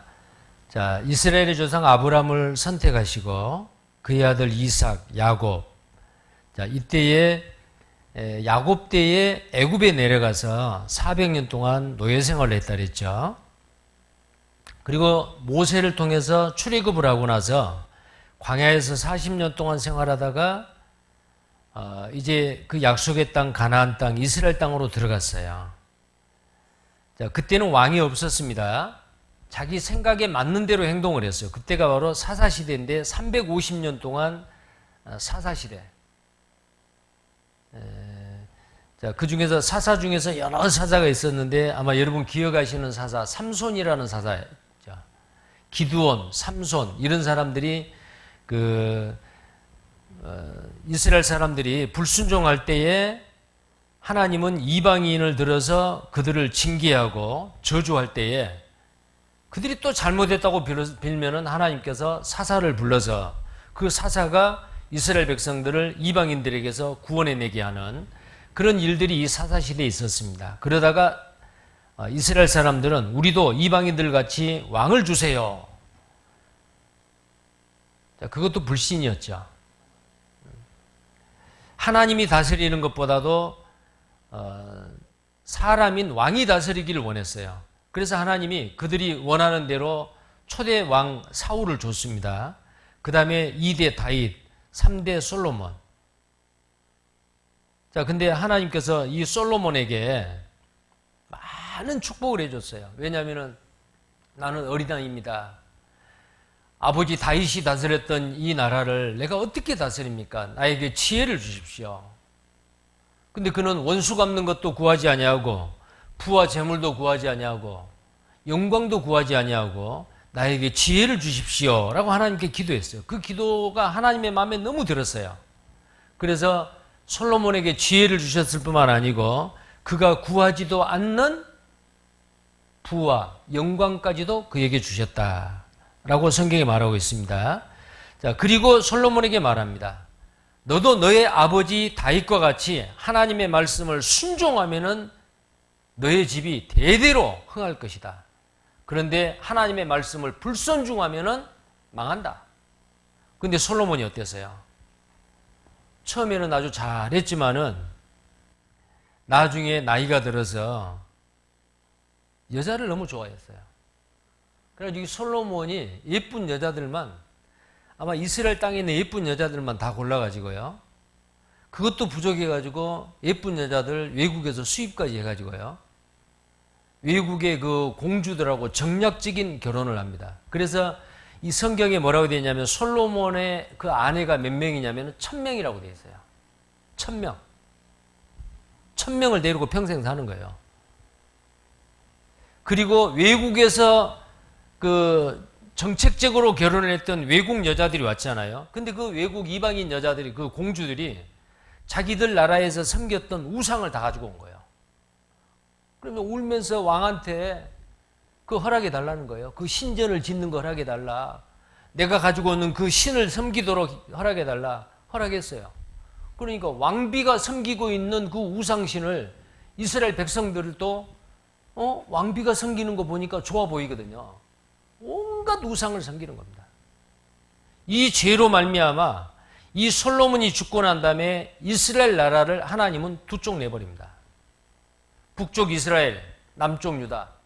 남쪽 유다는 솔로몬의 왕 르호보암이, 북쪽 이스라엘은 솔로몬의 부하로 있다가 에집트로 도망갔다가 다시 돌아온 여로보암이라는 그 솔로몬의 부하가 북쪽 열지파를 데리고 나라를 세워버린 거예요.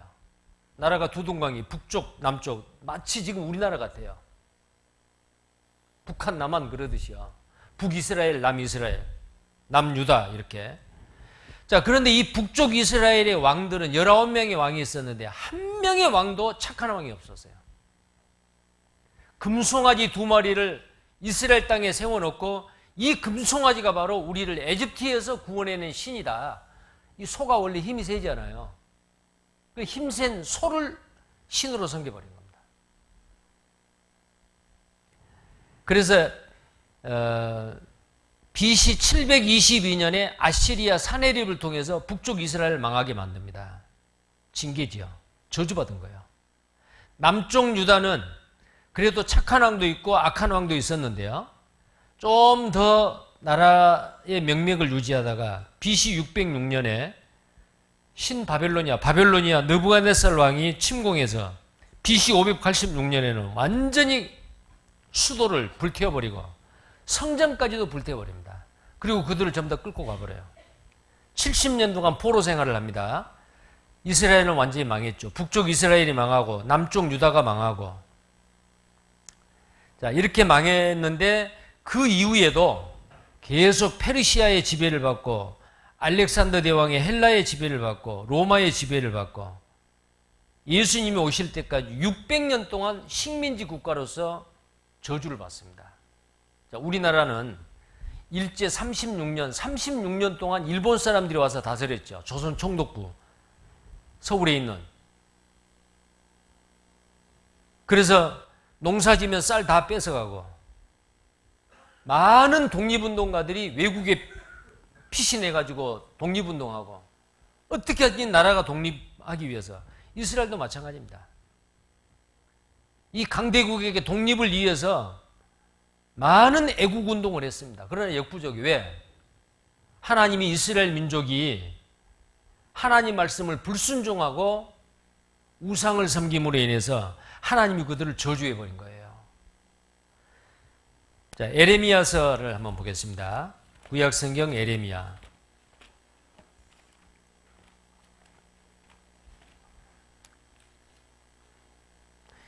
에레미야 25장을 먼저 보겠습니다.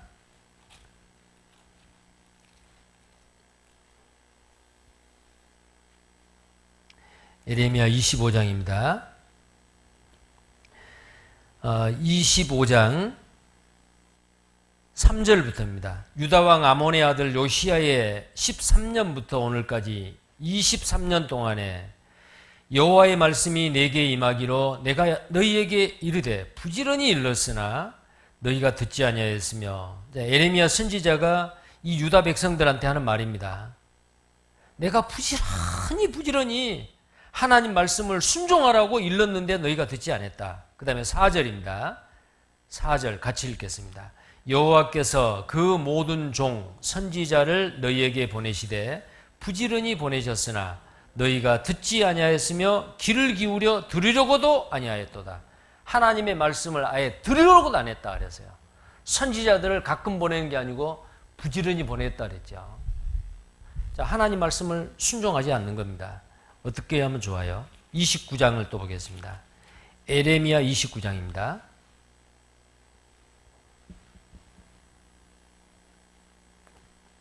에레미야 29장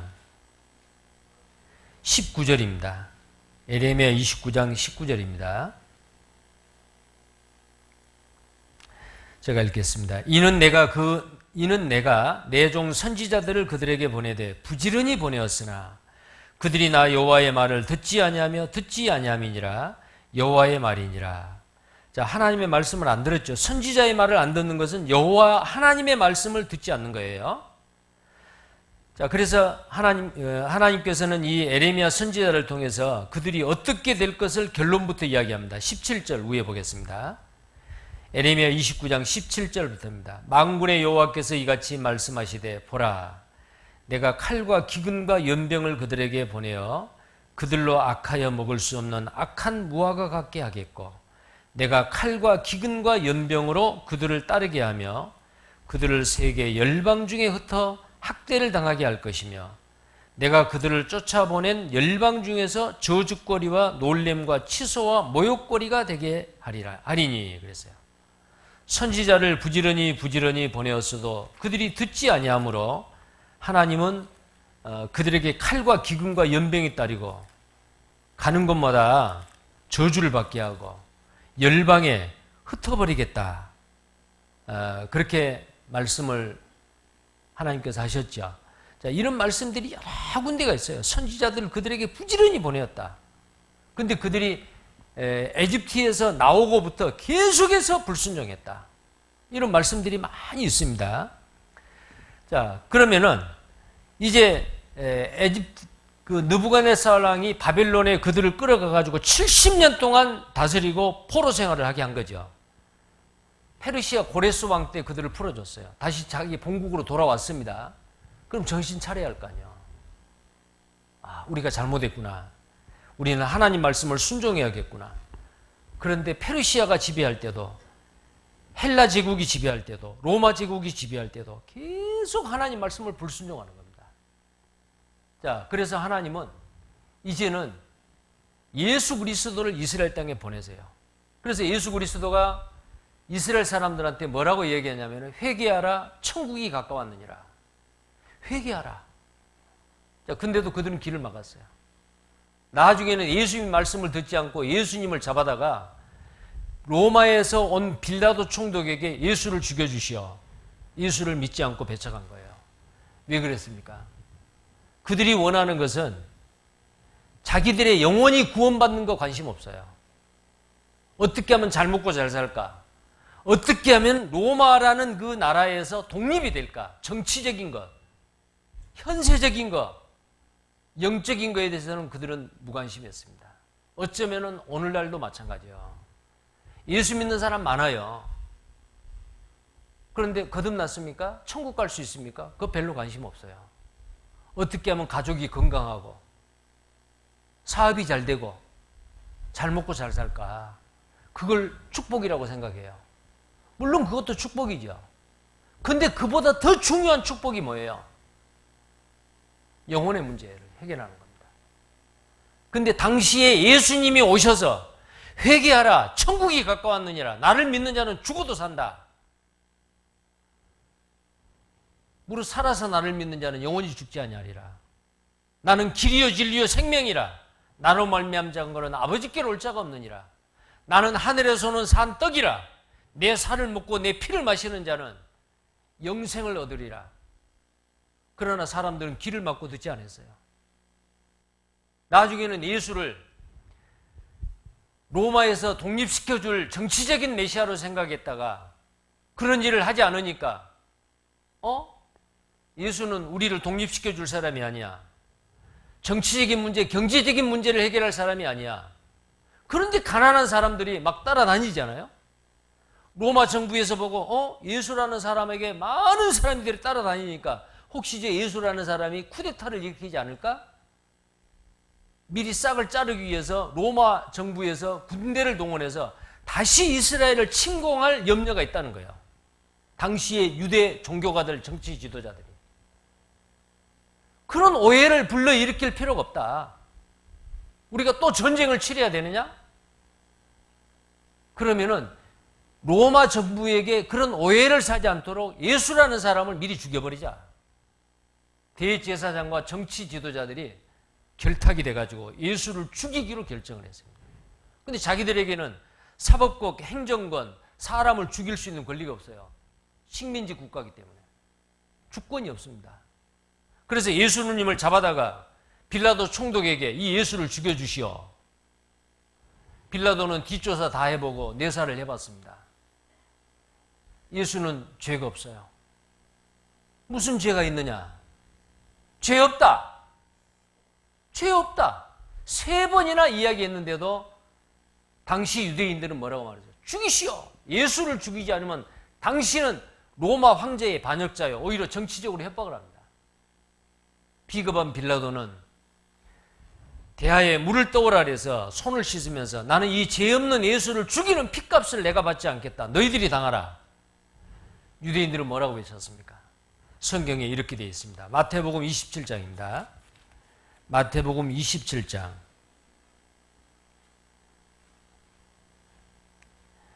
24절입니다.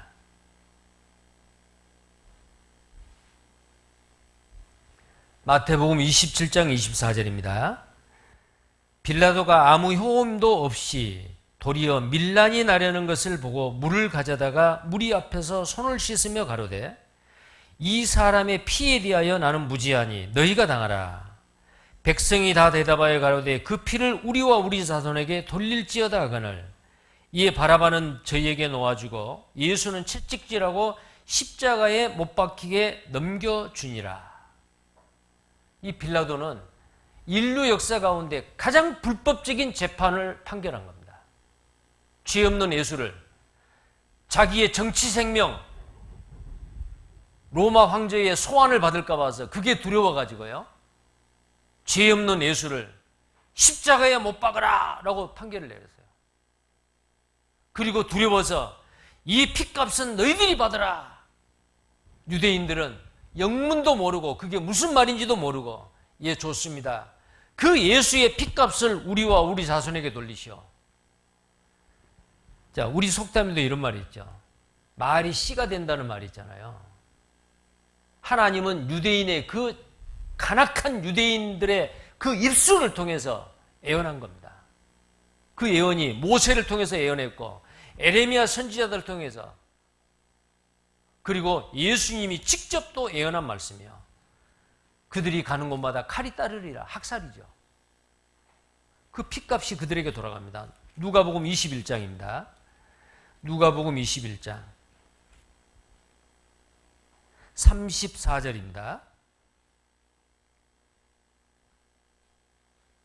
누가복음 21장 34절 저희가 칼날에 죽임을 당하며 모든 이방에 사로잡혀 가겠고 모든 이방이니까 전 세계죠. 누가복음 21장 24절요. 누가복음 21장 24절입니다. 죄송합니다. 다시 보겠습니다. 24절 저희가 칼날에 죽임을 당하며 모든 이방에 사로잡혀 가겠고 예루살렘은 이방인의 때가 차기까지 이방인들에게 밟히리라. 자, 이방인의 때가 뭐예요? 이방인의 때. 이방인들 중에서 마지막 한 사람 구원받을 그때가 이방인의 때가 찰 때예요. 지금도 예루살렘은 이방인들에게 밟히고 있습니다. 자, 이 예언의 말씀이 이스라엘 민족에게 그대로 성취가 됐는데요. 예수님이 십자가에 못 박히고 난 40년 후에 AD 70년에 로마의 디도 장군이 타이터스라고 합니다. 대병력을 이끌고 예루살렘을 침공했어요.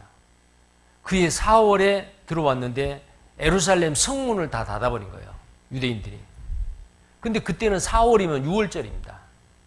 6월절 명절을 위해서 전 세계, 전국에서 유대인들 남자들이 다 들어온 거예요. 예루살렘으로. 6월절 명절 지키려고. 근데 그때 포위를 했어요. 그래서 타이터스 장군이 주변에 있는 나무를 잘라가지고 나무 섭을 만들고 거기에 흙을 부어가지고 토성을 쌌어요. 토성을. 근데 예수님께서는 그런 일이 있기 전에 예언을 했습니다. 이 성이 에워싸임을 당하는 걸 보거든 그 성 안으로 들어가지 말라. 근데 그 성이 언제 에워싸임을 당했느냐면은 이 타이터스 장군 이전에 그 아버지 베스파시안 그 장군이 예루살렘에 와가지고 둘러쌌어요. 근데 갑자기 로마에 정변이 일어나가지고요. 로마 원로원에서 이 베스판시안 장군을 로마의 황제로 추대를 합니다. 기분이 얼마나 좋았겠어요. 전쟁하다 말고 군인을 철수해서 로마에 들어가서 황제가 된 거예요. 근데 자기가 가만히 생각해 보니까 자기가 군인으로 장군으로서 지금까지 살아오는 동안에 한 번도 어느 나라를 침공해가지고 접은 적이 없어요. 근데 이스라엘에 쳐들어가가지고는 포위만 했다가 전쟁 끝내지도 못하고 돌아왔단 말이에요. 왕이 되기 위해서. 그래서 이 베스파시안 황제가 되고 난 다음에 자기 아들 타이터스에게 명령한 겁니다. 아들아, 내가 전쟁하다가 로마로 바로 돌아와 버렸는데 그 나라를 다시 침공하라. 그래서 그 아들 타이터스가 예루살렘으로 온 거예요. 이스라엘로. 자, 그때 베스파시안 장군이 포위를 하다가 에워싸움을 당해다가 다시 갔죠. 예수님의 말을 듣고 예수님의 제자들, 예수님이 십자가에 죽으시고 부활하시고 오순절날 성령을 받으신 이스라엘의 기독교인들은 한 사람도 예루살렘 성에 들어가지 않았어요. 성 안에 들어가지 말라 했기 때문에. 그런데 예수님을 믿지 않았던 그 피를 우리와 우리 자손에게 돌리시오라는 사람들은 6월절 명절을 지키기 위해서 예루살렘 성 안에 들어갔어요. 근데 베스파시안 그 황제의 아들 타이터스가 예루살렘을 침공해 와가지고 딱 둘러쳤습니다. 토성을 쌌습니다. 한 사람도 밖에 나가지 못하도록 고사작전을 편 거예요. 성 안에 있는 사람들은 먹을 것이 없어가지고 자기 가죽 신발까지도 다 삶아 먹었어요. 나중에는 배가 고프니까 자기 아기들도 잡아먹었어요. 자기 아기를 잡아먹는 거예요. 자기 자녀를. 그 예언의 말씀도 이미 모세를 통해서 레위기와 신명기에 예언이 되어 있습니다. 자기 아기들 잡아먹을 거라고. 그리고 식량을 구하러 너무너무 배가 고파니 식량을 구하러 예루살렘 성벽을 넘어갔어요. 로마 군인이 딱 지키고 있다가 잡았어요. 그 사람들을 식량을 구하러 배가 고파서 밖에 나온 사람들을 잡아서 빨가벗겨가지고 살아있는 채로 예루살렘 근교에 있는 나무들을 잘라가지고 십자가를 만들어서 거기다 살아있는 채로 못을 박았습니다.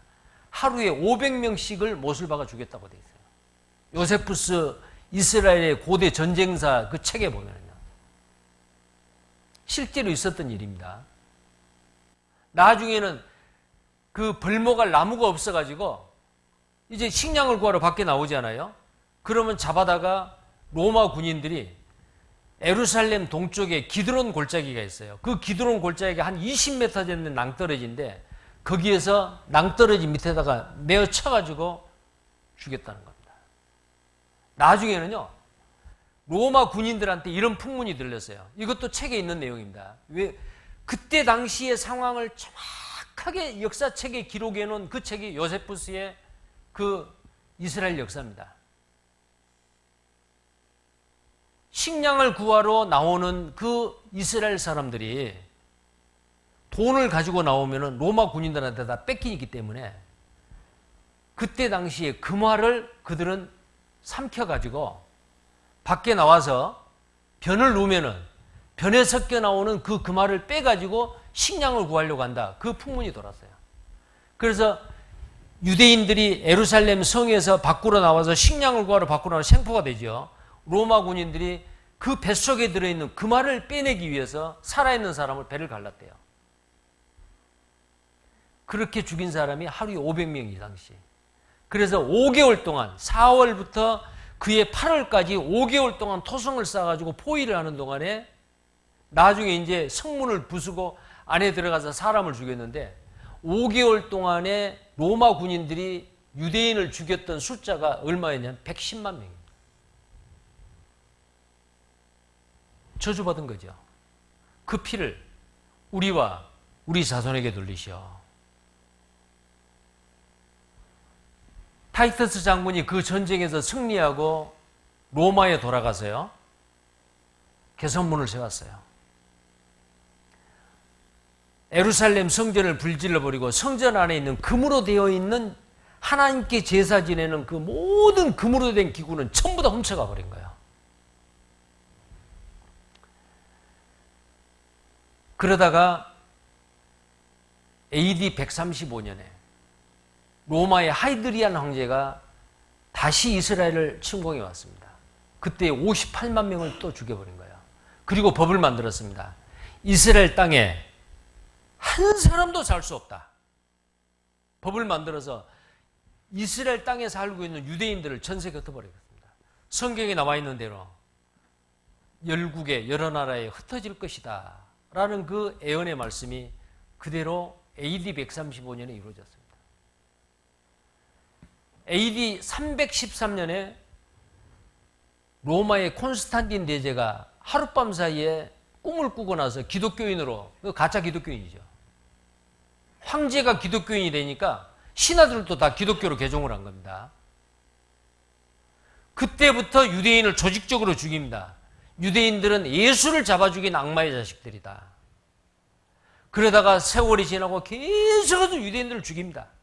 가는 곳마다 칼이 따른다 그랬죠. 1096년에서 1291년 교황 울반 2세가 십자군 전쟁을 일으켜서 가는 곳마다 유대인을 다 죽여버린 거예요. 1348년에서 1350년 사이에 유럽의 흑사병으로 말미암아 약 7,500만 명의 유럽 사람들이 죽습니다. 흑사병으로. 유대인은 안 죽어요. 그 흑사병의 책임을 유대인에게 묻고 100만 명의 유대인을 또 죽여버려요. 1492년에 스페인에서 유대인들을 조직적으로 핍박을 하는데요. 30만 명의 유대인들을 죽이거나 국외로 추방했습니다. 그 박해를 피해서 유대인 콜럼버스가 박해 없는 땅을 찾으러 나선 게 바로 콜럼버스의 아메리카 발견이에요. 많은 유럽에 살고 있는 유대인들이 미국으로 건너갔습니다. 결국은 미국은 유대인이 건국한 거예요. 그리고 1548년에서 58년 10년 동안에 폴란드와 러시아 전쟁이 일어났어요. 40만 명의 유대인을 죽였습니다. 1939년에서 1945년 2차 세계대전 알죠? 독일의 히틀러가 600만 명의 유대인을 죽였습니다. 거의 1900년 동안 유대인이 가는 곳마다 칼이 따랐어요. 예수님께서도 예언하고 많은 선지자가 예언하고 모세도 예언하고 하나님은요 자기의 비밀을 그 종 선지자들에게 미리 말하지 않고는 결코 행하심이 없습니다. 왜 그런지 아셔요? 일이 이루어지기 전에 미리 말하는 것은 일이 이루어질 때 하나님을 믿게 하려 합니다. 예언하시고 그 말씀을 이루신 하나님이십니다. 이스라엘 민족이 불순종함으로 저주받을 거 예언했습니다. 그들이 전생에 흩어질 거 예언했습니다. 그들이 가는 곳마다 칼이 따른 무서운 학살이 있을 거라고 예언했습니다. 그 말씀 그대로 유대인은 그렇게 됐어요. 자, 여기 한번 보시겠습니다. 자, 이스라엘 사람들에게 하나님께서는 말씀하셨죠. 순종하면 복을 받을 것이다. 불순종하면 저주받는다. 근데 그들은 복 받는 거 거절하고 불순종을 했죠. 배척을 했습니다. 예수님을 받아들여야 되는데 그들은 배척을 한 거예요. 불순종했죠. 그 피를 우리와 우리 자손에게 돌리시오. 예수 그리스도 그는 하나님의 아들이고 세상을 구원하러 오실 구세주이고 그들은 정말 그 영원히 구원받기를 원해서 예수 그리스도를 받아들여야 되는데 예수를 죽이시오. 배척해버렸어요. 복 받는 것보다도 그 피를 우리와 우리의 자손에게 돌릴지어다. 이렇게 외쳐댔잖아요. 자, 그 피값으로 유대인들은 어떻게 됐습니까? 빌라도 총독은 손을 씻었어요. 예, 나는 그 피값 받지 않겠소. 너희들이 당하라. 우리와 우리 자손에게 돌리시오. 자, 그래서 이스라엘의 그 순환의 역사 전 세계에 흩어졌죠. 자, 아까 제가 말씀드린 그 내용입니다. 그런 내용들이요. 7,500만 명의 흑사병으로 유럽 사람이 죽었는데 유대인은 안 죽었어요. 그 책임으로 100만 명을 죽여버렸단 말이에요. 2차 세계대전에 이 사람이 독일의 히틀러였습니다. 600만 명의 유대인을 조직적으로 죽였어요. 1215년에 라테란 종교회의 때 카톨릭에서 유대인들은 가슴에 노란 다이뼈를 달고 다녀야 된다. 그래서 어떻게 하면 그 별 달고 있는 사람 죽이기 위해서요. 그런데 독일의 히틀러가 이 법을 다시 부활시킨 거예요. 어린아이도 달고 다니게 했죠. 그래서 이 별을 다는 사람 다 죽인 거예요. 나중에는 이 별을 달면은 죽는다는 걸 알기 때문에 안 달았어요. 이제는 유대인을 색출해가지고 어린아이건 어른이건 간에 이 팔등에다가, 이 팔에다가요, 불도장을 찍은 거예요.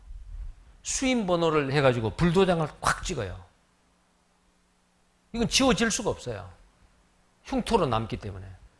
그래서 나중에 이 번호가 새겨진 이 사람은 유대인이다 라고 나중에 다 죽인 겁니다. 근데 극적으로 숨어서 죽지 않고 살아남은 유대인이 지금 있습니다. 지금은 다 노인들이 됐죠. 그때는 어린아이였는데. 지금도 이 수임번호가 그대로 흉터로 남겨져 있는 유대인, 생존한 유대인들이 있습니다. 자, 유대인을 색출하다가 나중에는 코 큰 사람까지 잡아들였습니다. 왜? 유대인이 코가 크나? 자, 코가 큰 게 무슨 죄요? 네, 코가 크면 유대인일까? 코 사이즈를 검사하고 있죠. 자, 유대인들은 완전히 짐승 취급을 받았어요. 자, 여기 있는 이 사람이 그 유대인 엘리 위젤이라는 사람이 1986년에 노벨 평화상을 받았습니다. 나이트, 밤이라고 하는 소설을 썼는데 자기 부모님과 자기 친척들이 자기 눈앞에서 가스실에 들어가 죽는 것을 본 거예요. 근데 이 엘리 위젤이라는 사람이 15살 때 극적으로 생존했어요. 살았어요. 그래서 15살 때 그 아우슈비츠 그 수용소에서 유대인들이 죽어가는 그 비참한 모습을 글로 써낸 거예요. 그분이 하는 유명한 말이 있어요. 사랑의 반대는 미움과 증오가 아닙니다. 교육의 반대는 무지가 아닙니다. 바로 무관심입니다. 그랬어요. 유대인이 600만 명이 죽어갔는데도 전 세계 지성인으로 자처한 사람들, 많이 배운 사람들 입 딱 다물고 있었어요. 자기 동족이 그렇게 600만 명이나 죽어가는데도요. 그래서 이 세상에 가장 큰 죄는 이 엘리 위젤이 하는 말입니다. 가장 큰 죄는 바로 무관심입니다. 그랬어요. 그게 만든 것 같아요.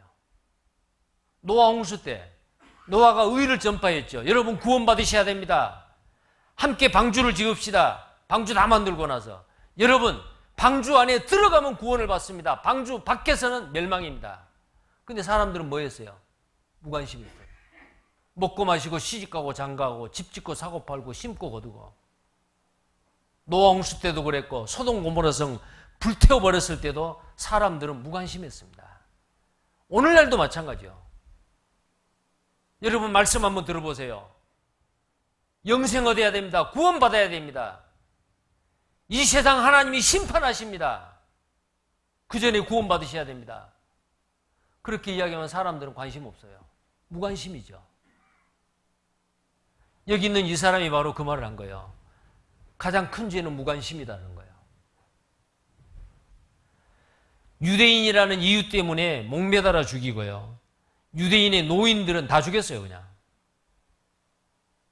장애인도 먼저 27만 명의 유대인 장애인들을 연습으로 학살을 시켰어요. 유대인 학살 전에 장애인 27만 명을 연습살이했다 그랬죠.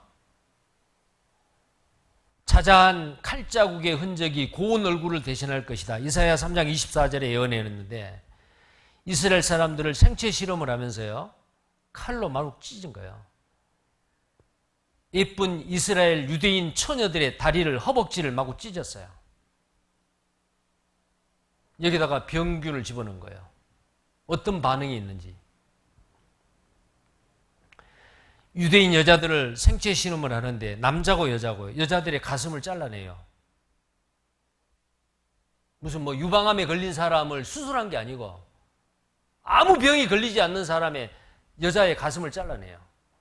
그것도 생체 실험을 하는 겁니다. 의학 실험이죠. 살아있는 사람의 머리를 잘라가지고 마치 뭐 토끼나 뭐 노루나 이런 거 박제하듯이요. 박제로 만들어요. 살아있는 사람의 골을 쪼개가지고 어떤 부위가 신체에 어디에 연결되어 있는지 생체 실험을 합니다. 러시아의 카우나스라고 하는 그 지역의 교도소에 죄수들을 풀어가지고 쇠파이프를 하나씩 들려줘요. 죄수들에게.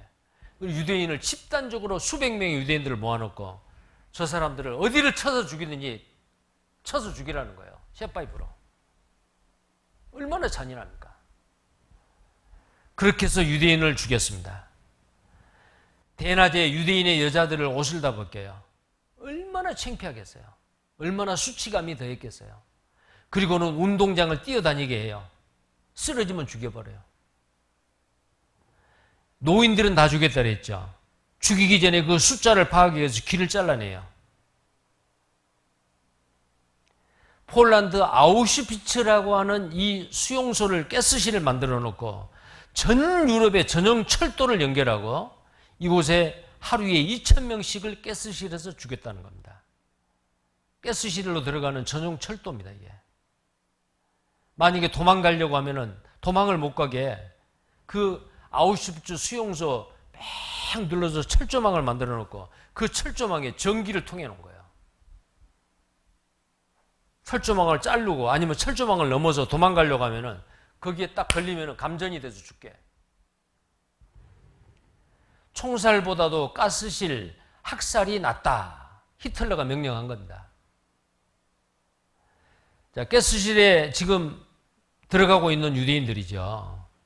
목욕시켜준다고 속이고 옷 벗고 들어가게 하는 거예요. 자, 가스 목욕탕으로 가기 직전에 12세에서 15세 남자 어린 아이들입니다. 그들은 죽는 것이 일이었습니다. 옷을 다 벗기고 목욕시켜준다고 목욕탕에 들여보내는 거예요. 샤워꼭지는 만들어졌는데 물이 안 나와요. 죽기까지. 다 죽고 난 다음에 여기서 물이 나와요. 왜 그러냐? 독일군이 개발했던 독가스가 지글론비 독가스인데 이 독가스는 수용성 가스요. 500명을 한꺼번에 집어넣고 다 죽지 않아요. 그러면 그 500명의 그 시신들을 끌어내야만이 또 생존자 유대인이 들어가죠. 그 작업을 누가 하느냐? 생존한 유대인이 들어가 작업을 하는데 꺼내기 전에 가스 마시고 죽어버리잖아요. 그럼 빨리 500명을 죽였던 그 가스를 없애야 돼요. 수용성 가스이기 때문에 천장에서 죽고 난 다음에 시신에 물이 내려와요. 샤워꼭지에서. 그 물에 의해서 이 가스실에 있는 가스가 다 녹아버려요. 그러면 살아있는 생존한 유대인이 들어가가지고 자기 동족, 죽은 시신들을 다 끄집어내는 거예요. 자, 지글론비 가스를 마시고 조용히 죽어간 이스라엘의 후예들입니다. 이들은 바로 하나님의 성민이고 택한 백성이고 여호와 증인이고 복을 받을 사람들이 왜 이렇게 됐느냐? 불순종했기 때문에. 폴란드 아우슈비츠 수용소 방문기 단번에 500명을 살상할 가스통. 제가 그 1996년도 그 예루살렘에 있는 야드바셈 학살 기념관을 가봤습니다. 그때에 이 유리창 진열대에 8개의 이 가스통이 딱 진열되어 있어요. 이 안에 이 무슨 덩어리가 있죠. 이것은 이제 뭐 불로 태우는지 어떤지 모르겠어요. 이 가스통이요. 그럼 이거 한 통에서 나오는 그 가스가 이걸 물에다 붓는지 모르겠어요. 그런데 여기서 나오는 가스에 의해서 한 통에 500명을 죽일 수 있대요. 8개의 통이 지금도 그 야드바셈 학살 기념관에 이렇게 진열이 되어 있어요. 가스 목욕탕에 쌓여있는 시체들, 유대인들입니다. 그들이 바로 아브라함의 후예, 여호와 증인들이요. 살아있는 사람 금리는 다 빼가지고요. 억지로 빼가지고 이렇게 녹여서 금괴를 만들어 이걸 팔아가지고 2차 세계대전 독일군들이 전쟁을 하는 비용에 충당을 했다는 겁니다. 그리고 여기 자료에 보면은요, 살해하기 전에 먼저 개인의 소지품과 기중품은 물론 머리카락, 금리빨, 살아있을 때 금리빨까지 다 빼버린 거예요. 여성의 중요 부분을 잘라내고, 잔인했죠. 살아있는 사람의 여자의 중요한 부분을 잘라낸대요. 왜 그랬을까요? 그 다음에 학살한 후에는 해골을 가루로 만들어서 인산비료의 원료로 사용하였고, 시체는 기름에 끓여서 지방질로 비누를 만들었습니다. 그래서 사람 기름으로 만드는 비누입니다, 이게. 이걸 또 외국에다 수출했어요. 뼈가루는 인산비료의 원료가 됐고요. 2차 세계대전이 끝날 즈음에 연합군이 독일을 들어갔어요. 그런데 독일군들이 다 미처 매장을 해야 되는데 매장하지 못한 이 유대인의 시신들 그대로 놓고 도망가 버린 거예요. 그래서 연합군이 들어와 가지고 부르도자로 있는 그 시체, 썩은 시체들을 전부 다 부르도자로 밀어 가지고 무덤을 써놨어요. 무덤. 한 무덤 안에 5,000명씩 이렇게 집단으로 누가 누군지도 모르고, 지금도 그 무덤이 독일에 가면 있어요. 시체를 불도저로 밀어내고 있다. 자, 유대인의 비참한 모습입니다. 네 옷을 벗기며 내 장식품을 빼앗을지라. 자, 유대인들의 머리카락 다 잘라가지고 담요를 만들고요. 시체를 삿더미같이 싣고 가서 어디에다 버리고요. 그들도 한때는 이렇게 행복한 시절이 있었습니다. 유대인이라는 이유 때문에 그들은 죽어갔습니다. 지금도 역사의 현장으로 폴란드 가면은 아우슈비츠 수용소 그대로 보존되어 있답니다. 학살 기념관 입구에 가면은 큰 바위에다가 1, 10, 100, 1000, 만, 10만, 100만, 600만 명이라고 기록해놨어요. 2차 세계대전에 600만 명의 유대인이 죽었다라는 것을 유대인들은 절대로 잊지 않고 있습니다. 야드바센 학살 기념관에 들어가면은 이 의인의 길이라고 하는 이 학살 기념관으로 가는 길입니다. 유대인을 도와줬던 이방인들을 기념하기 위해서 나무를 심어놨어요. 학살 기념관에 들어가면은 다 돌고 나면 그 어린이 기념관이 있어요. 어나운서가 슬픈 목소리로 아이들의 이름을 불러줍니다. 어디에서 몇 살에 죽었다고.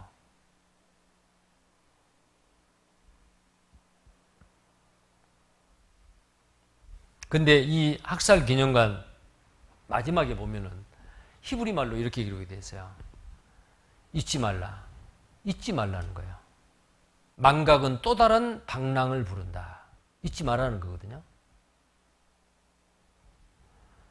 유대인들은 12살이 되면은 어린아이들은 반드시 의무적으로 이 학살 기념관을 견학을 하게 되어 있습니다. 그리고 절대로 유대인들이 이방인들에게 당했던 거 잊어서는 안 된다. 교육을 하고 있습니다.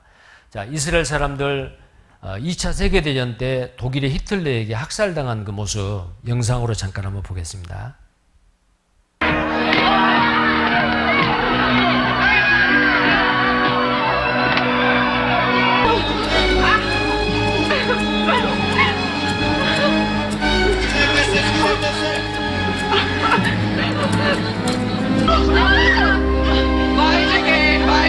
Weiter, bis zum Ende!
처음 시작할 때 우리가 보았던 그 말씀, 신명기 11장 26절에 있는 말씀, 순종하면 복을 받고 불순종하면 저주를 받으리라. 이스라엘 민족에게, 그 장구한 이스라엘 민족의 역사 가운데 하나님께서 우리에게 교훈해 주신 겁니다. 이스라엘을 보라. 이방인들은 이스라엘 민족과 같이 돼서는 안 된다는 거예요. 자, 그들은 예수님을 믿지 않냐고 배척함으로 1900년 동안 저는 고난을 당했잖아요. 이제 이방인들, 온 세상 사람들이 예수 그리스도를 믿지 아니하고 배척을 했을 때는 1900년이 아니고 영원입니다. 자, 그래서 우리가 첫날 말씀드렸죠. 영생은 유일하신 참 하나님과 예수 그리스도를 아는 것입니다. 예수 그리스도, 그분하고 나하고 무슨 관계가 있느냐 그 말이에요. 이스라엘 사람들은 그 땅에 오셨는데도 몰라 그러고 배척해버렸죠. 이제는 이스라엘 민족을 통해서 예수를 믿지 아니하고 그 저주를 받은 이스라엘 민족의 역사를 전 세계 사람들한테 다 공개를 해놨어요. 이렇게 되지 말라는 거거든요. 우리가 이런 성경 강연회를 계획을 하고 사람들을 초청해서 이 말씀을 듣게 하는 건 바로 그겁니다. 우리는 하나님의 말씀을 믿고 구원을 받아서 남은 생에 참으로 행복하게 소망 가운데 사는 사람이 돼야 되고 영원한 천국에서 영원히 하나님과 함께 살아야 됩니다. 지옥이 있습니다. 천국도 있습니다. 하나님이 원하시는 것은 한 사람도 지옥 가기를 원치 않고 모든 사람이 다 구원을 받으며 진리를 아는 데 이르기를 원하십니다. 자, 오늘 3일째죠. 이제 남은 4일이 남았습니다. 아주 중요한 말씀들을 또 우리가 공부하게 됩니다. 이제 남은 4일만 빠지지 않고 계속 참석을 하시면 하나님이 분명히 여러분들을 축복하십니다. 우리는 저주받을 사람이 아니고 축복받을 사람이잖아요. 모든 사람이 다 복을 받으시길 바랍니다. 기도하겠습니다. 거룩하시고 자비로우신 하나님, 우리를 사랑하시고 지금까지 기다려주시고 구원받기를 원하신 하나님, 이스라엘 민족을 하나님이 계심을 증거하는 여호와 증인으로 선택하시고 그들에게 복과 저주를 약속하셨습니다. 순종하면 복받고 불순종하면 저주받을 것이라고 했는데 이스라엘의 장구한 역사 가운데 그들은 하나님을 믿지 아니하고 우상을 섬기고 예수 그리스도를 그 땅에 보내주셨지만 예수 그리스도까지 배척함으로 그들이 가는 곳마다 칼이 따르고 지옥을 방불한 무서운 저주의 심판을 그들은 받았습니다. 그리고 그 환란의 이스라엘의 역사를 온 세상 사람들한테 공개함으로 한 사람도 유대인과 같은 운명이 되지 않기를 하나님은 지금도 참고 기다리고 계신 줄 압니다. 이번 성경 강연에 초청받아 지금까지 말씀 듣고 계신 모든 분들 한 사람도 하나님 앞에 이르진 영혼 없이 다 구원함을 받을 수 있도록 하나님 도와주십시오. 주 예수님 이름 받들어 기도드립니다. 아멘.